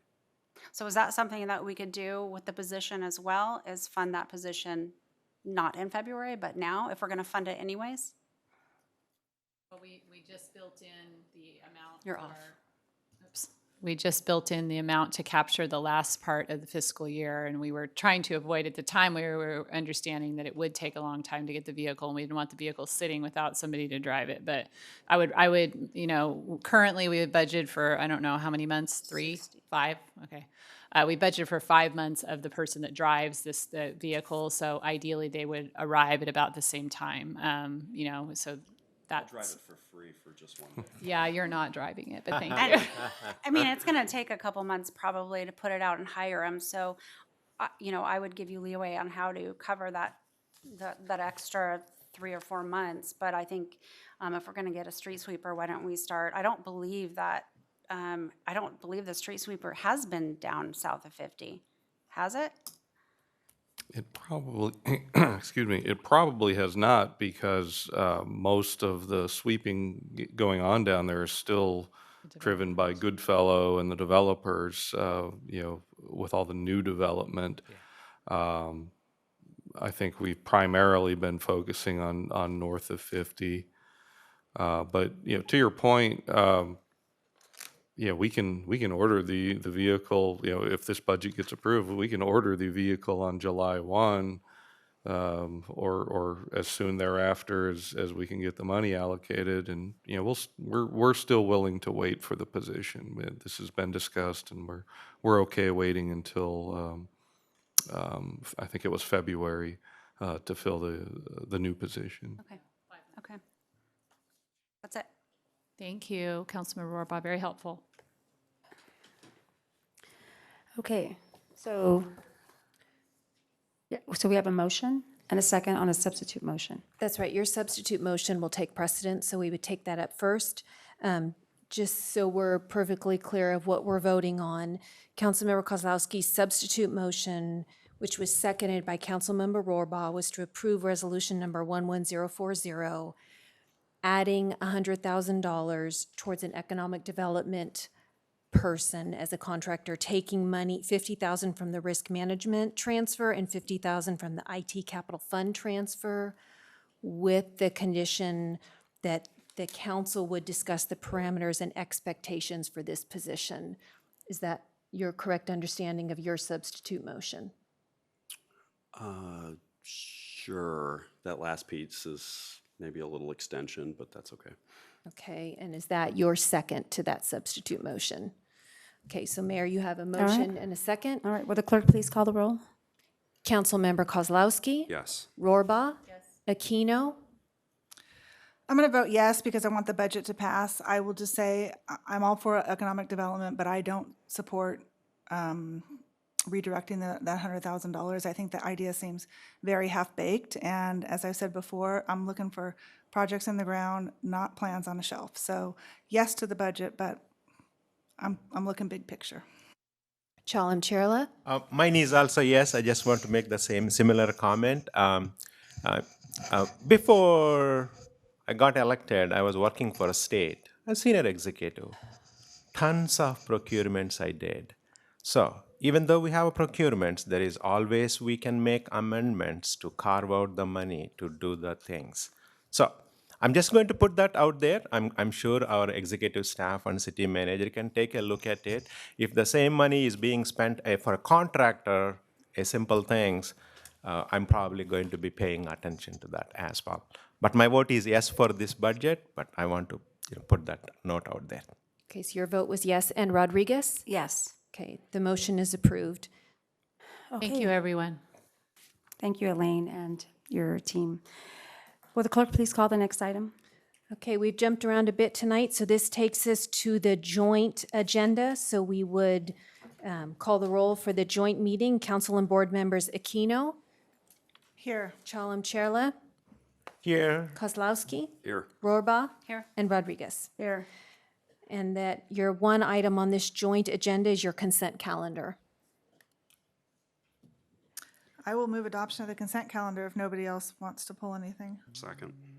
Okay, will the clerk please call the roll? Okay, council members Aquino? Yes. Chalam Cherla? Yes. Kozlowski? Yes. Rohrbaugh? Yes. And Rodriguez. Okay, we will now adjourn the, joint meeting and reconvene the city council meeting. All right, will the clerk please call the next item? Yeah, your next item is council requests for future items. Okay, we don't hear any. I have one. I was just waiting. I So, always have one. so just to be clear, this is a request for future agenda items, okay? So, this goes along with economic development. It's definitely for the community development department, based on kind of what I already said before during the budget discussion. I would like us to get together as a council and discuss what we want, what our vision is. Roseville has a 3-month policy to be, there are people to be in and out. That's probably super unrealistic right now, but I would like to get together and figure out what our vision is for the city, and this goes in alignment with the economic development position. Our vision for economic development. For our planning department, how to get in and out a little bit quicker. Oh. Right, that specifically, like how do we help facilitate, get back to where we used to be at some point before the recession or before COVID, and really just have a vision. What is our vision for our department? And then also our contractors who I continue to hear, which I think you would agree from the people you've talked to, continue to have issues with, and maybe there's expectations we could set of them. So just a full round discussion of what the council's vision is and how we'd like to be perceived out in the community as far as our planning department, our community development department goes. Okay, so. Specifically to Yeah. entitlements and plan checking. I do want to add that I think probably the answer to that is a heck of a lot more resources is how you get to solving a lot of those problems. But if there is consensus to have that conversation, I think it will circle back again to budget challenges, to be honest, because I don't think Ms. Johns has the resources she needs. I don't see it quite that way, because I think I- if we set a vision, then I think things can get streamlined, or we can kind of see where things can work, and maybe we don't do as much contract work. And these are full discussions we need to have with the information that you have that I don't have. But I think if we don't talk about it, then we're not ever going to have a vision and a goal to go forward. So I think I like what Sarah says, your plan on the floor, or action on the ground, and plan on the shelf. But I think, we need a vision. And, I've done some research. Roseville has one. We have all these giants around us. And, I want to make sure that the council is giving direction. Okay, is there a consensus to have a conversation about how community development is run and have a vision for what? Not how they're run, what our goal is. Like, that's not up to me or us. What our goal is to have a developer get in and out. What is our timeline? What goal do we want anyone that's going through a permit process to get through in and out? How do we want them to feel? Is it 9 months that we want all our things to get in and out, or do we want to set expectations with the contractors that there's no more new comments after 3 months? So details like that, setting a vision, not telling anybody how to run, but what is the council's vision? And then probably discussions after that is how can we chip away at that? If it's another person, then that's great. If it's moving, I don't know the answers to it yet. I'm talking about just setting a vision of what we want to be perceived out there in the community. Okay, Councilmember Rohrbach, would you be willing to allow us to hire the economic development consultant that this was one of the line Absolutely. items? Yeah. Absolutely. So maybe in a couple months Yeah, after they come yeah, on, because 'cause I think they being on the discussion would be great. Because one of the bullet points that I read delved into that. So it's, yeah. I just want to make sure Okay. we get it. Can on we the agenda. also maybe show some trust and confidence in our staff that they just made the recommendation to move some resources from planning to building, give them an opportunity to implement that. I think you will see the turnaround times improve. Of course, they want that just as much as we want that, just as much as the public wants that. So let's give them the grace to implement what their vision is right now that we've just approved. I understand what you're saying, Councilmember.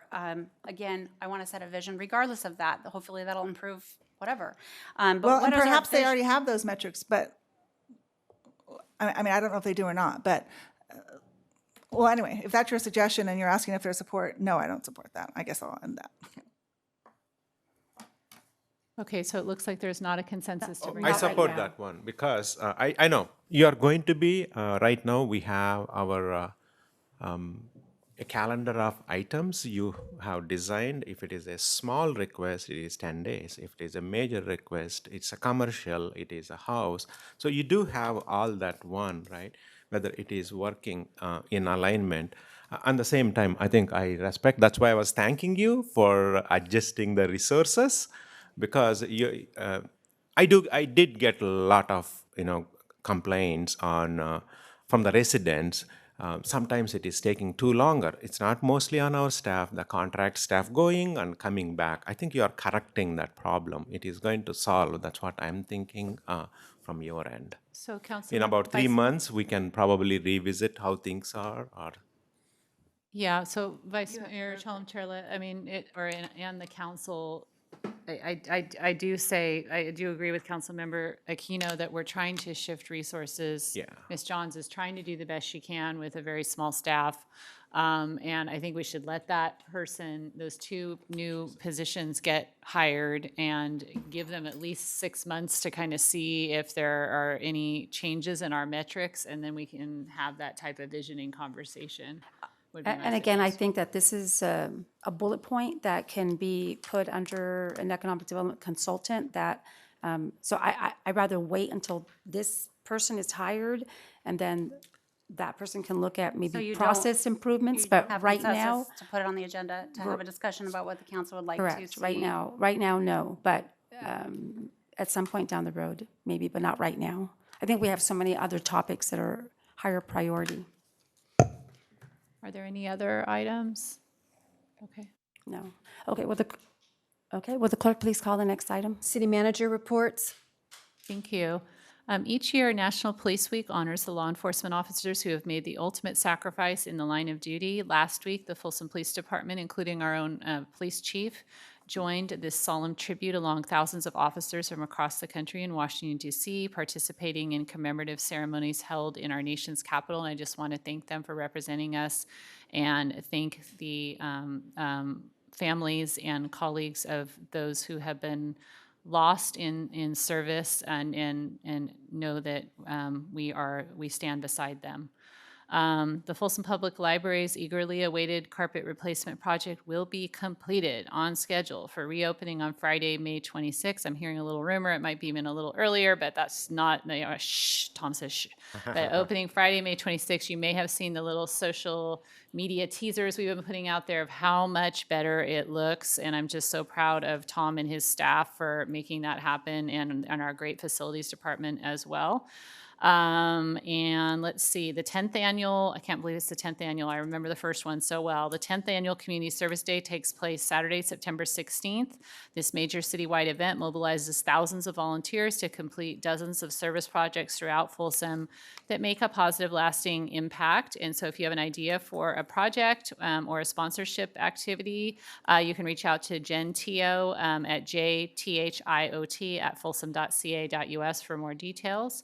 Mark your calendars for the first Summer of Music concert on June 9th. This is the free Friday evening concert series. Kicks off the season with Pumping Irony, the high-energy rock band that delivers a playlist of new and classic hits, and that band will play 7 to 9 p.m. on Friday, June 9th in Folsom City Lions Park.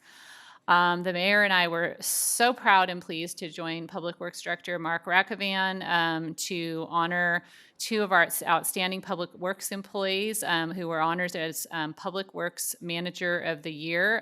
So General Services Manager Marie McKeith, who was here a little earlier, was named as Solid Waste Manager of the Year, and Engineering Manager Brian Reed was named as Engineering Manager of the Year, and I could not be more proud. Happy evening that night. And then join us as we help take care of the trees at Folsom City Hall. Volunteers of all ages are invited to join in a tree care volunteer event from 8:45 a.m. to noon on Saturday, June 24th, and you can find out more at sactree.org. Thank you. Okay. Councilmember Borba? I do want to acknowledge Christine Brainerd got an award a couple weeks ago, I believe. I forget what it's for, but you probably remember. It's communications. You're excellent at it, something like that. Yes, she was, and I'm forgetting the name of the individual. We've been teasing her and calling it a Lifetime Achievement Award, but she received a very high level award named after someone who I am not recalling right at this moment, and she was honored by her colleagues at the California Association of PIOs. So congratulations to Christine. Yeah, we don't need to remember the other person's name. We just need to recognize Christine. It's the Christine Brainerd Award. She got it. I do want to say something about the Public Works Day. It was so much fun. Of course, I got the fire department let me climb the ladder. I swore quite a bit, but it was so much fun, and I got to go up in the bucket, meet a bunch of different staff members, really talk to them kind of casually and out there. The kids were having a blast. I do want to request, is Chief, yes, Casano, thank you for the whistles. That was really fantastic. Every child old enough to blow on a whistle was blowing a whistle that day. So I don't think anyone else in attendance is thanking Chief Casano for Nope. the whistles. They're dripping with sarcasm. And then just Memorial Day is on Monday. It's always an important day to recognize and thank you for all those that have served in our military, police, fire, all kinds of things. But our veterans are particularly special, and it's really great to have a day to recognize one day. Several days to recognize them, but Memorial Day is important. So just want to acknowledge that. All right. Vice Mayor Chalem-Sherla? Yes. Again, I want to pass those kudos to all our award winners, Christine and Murray and Brian. But more importantly, it's a budget time. And I was a staffer before in state. I know how much pain, including from the mid-level management all the way up to Elaine. It's stressful when they go to the elected officials and present those budgets and they ask all sorts of questions.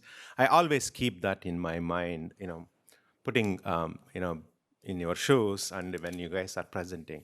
I just want to dedicate this evening sincerely thanking all our hardworking city staff for putting a nice budget. It's going to be no negative with the fire OT comes down. So it's an excellent budget for our town. We are paying close attention as an elected officials. And even though I was asking for something or my colleagues are, it's okay. But thank you again, Elaine. Pass that to all the way to the the senior Yes. staff who Thank has you to Stacy and Terry and the Yeah. whole finance staff, all my department heads, and all the mid-managers and all the analysts who fed into this citywide. It's a big, big job. It is. It is. I'm putting myself into, in your shoes. So thank you. And this is a Memorial Day weekend. All those, families, who lost your loved ones. Our hearts and prayers are with you, and my huge respect to all our veterans. With that, a good night, Folsom. All right, Councilmember Aquino? I just also want to extend my thanks to the city manager and to Stacy and Terry and your staffs. I thought the presentation at the last meeting was outstanding, very thorough, very easy to understand. Same with tonight, appreciated the follow-up. And although tonight it seems like it was a lot of doom and gloom and talking about all the things that we can't afford, I think, we delivered a good budget to the residents. We're able to maintain services and all the staffing that we've had.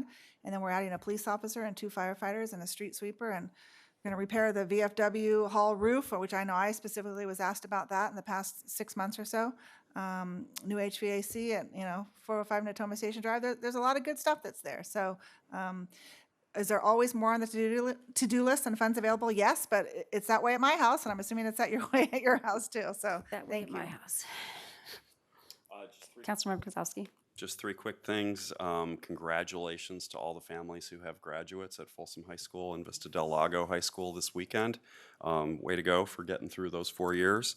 I and Vice Mayor Chalam-Cherla had the distinction of being present for the Eagle Court of Honor for a young lady from Folsom who's our second female Eagle Scout in Scouts BSA, Gabriella Gibson. Congratulations on being elevated to that high honor.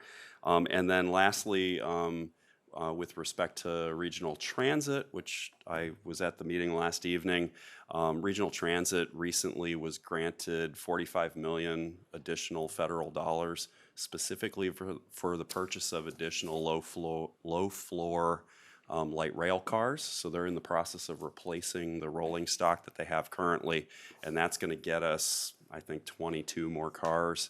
And they are methodically working their way from downtown to Folsom, raising the platforms of the light rail stations slightly so that the floor of the car and the floor of the station match up so that it's easy to roll in and roll out if you happen to have a disability. So that's on its way, and there will be some minor disruption to the light rail service in Folsom at some point, but only because you will have to get off at the Outlet Mall and take a bus the rest of the way if you want to get to downtown for a short period of time while they're working on those 2 stations. That's all. Thank you very much. Thank you, Mayor. For me, it is summer concerts are in full swing. These organizations work very hard to bring vibrant arts and culture to our community, so go support them. I attended the GSEC, the Greater Sacramento Economic Council annual celebration actually it was a few weeks ago. There were over 600 people in attendance, and Lokesh Shikaria from Moneta Ventures gave Elaine and I, which actually I meaning was the council, a big shout out for doing great things with the city of Folsom. The Folsom Chamber of Commerce Leadership Class of 2023 had a session here in the chambers last Thursday, and we did have a speaker on that. But there are definitely some future stars in this class with strong potential for leadership here with the city of Folsom in the future.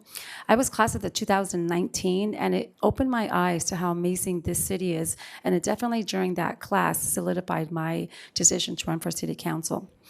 Just a reminder to all that May is Bike Month, and you can, for all the fun things happening, you can visit the Friends of Folsom Parkway, www.friendsoffolsomparkway.org.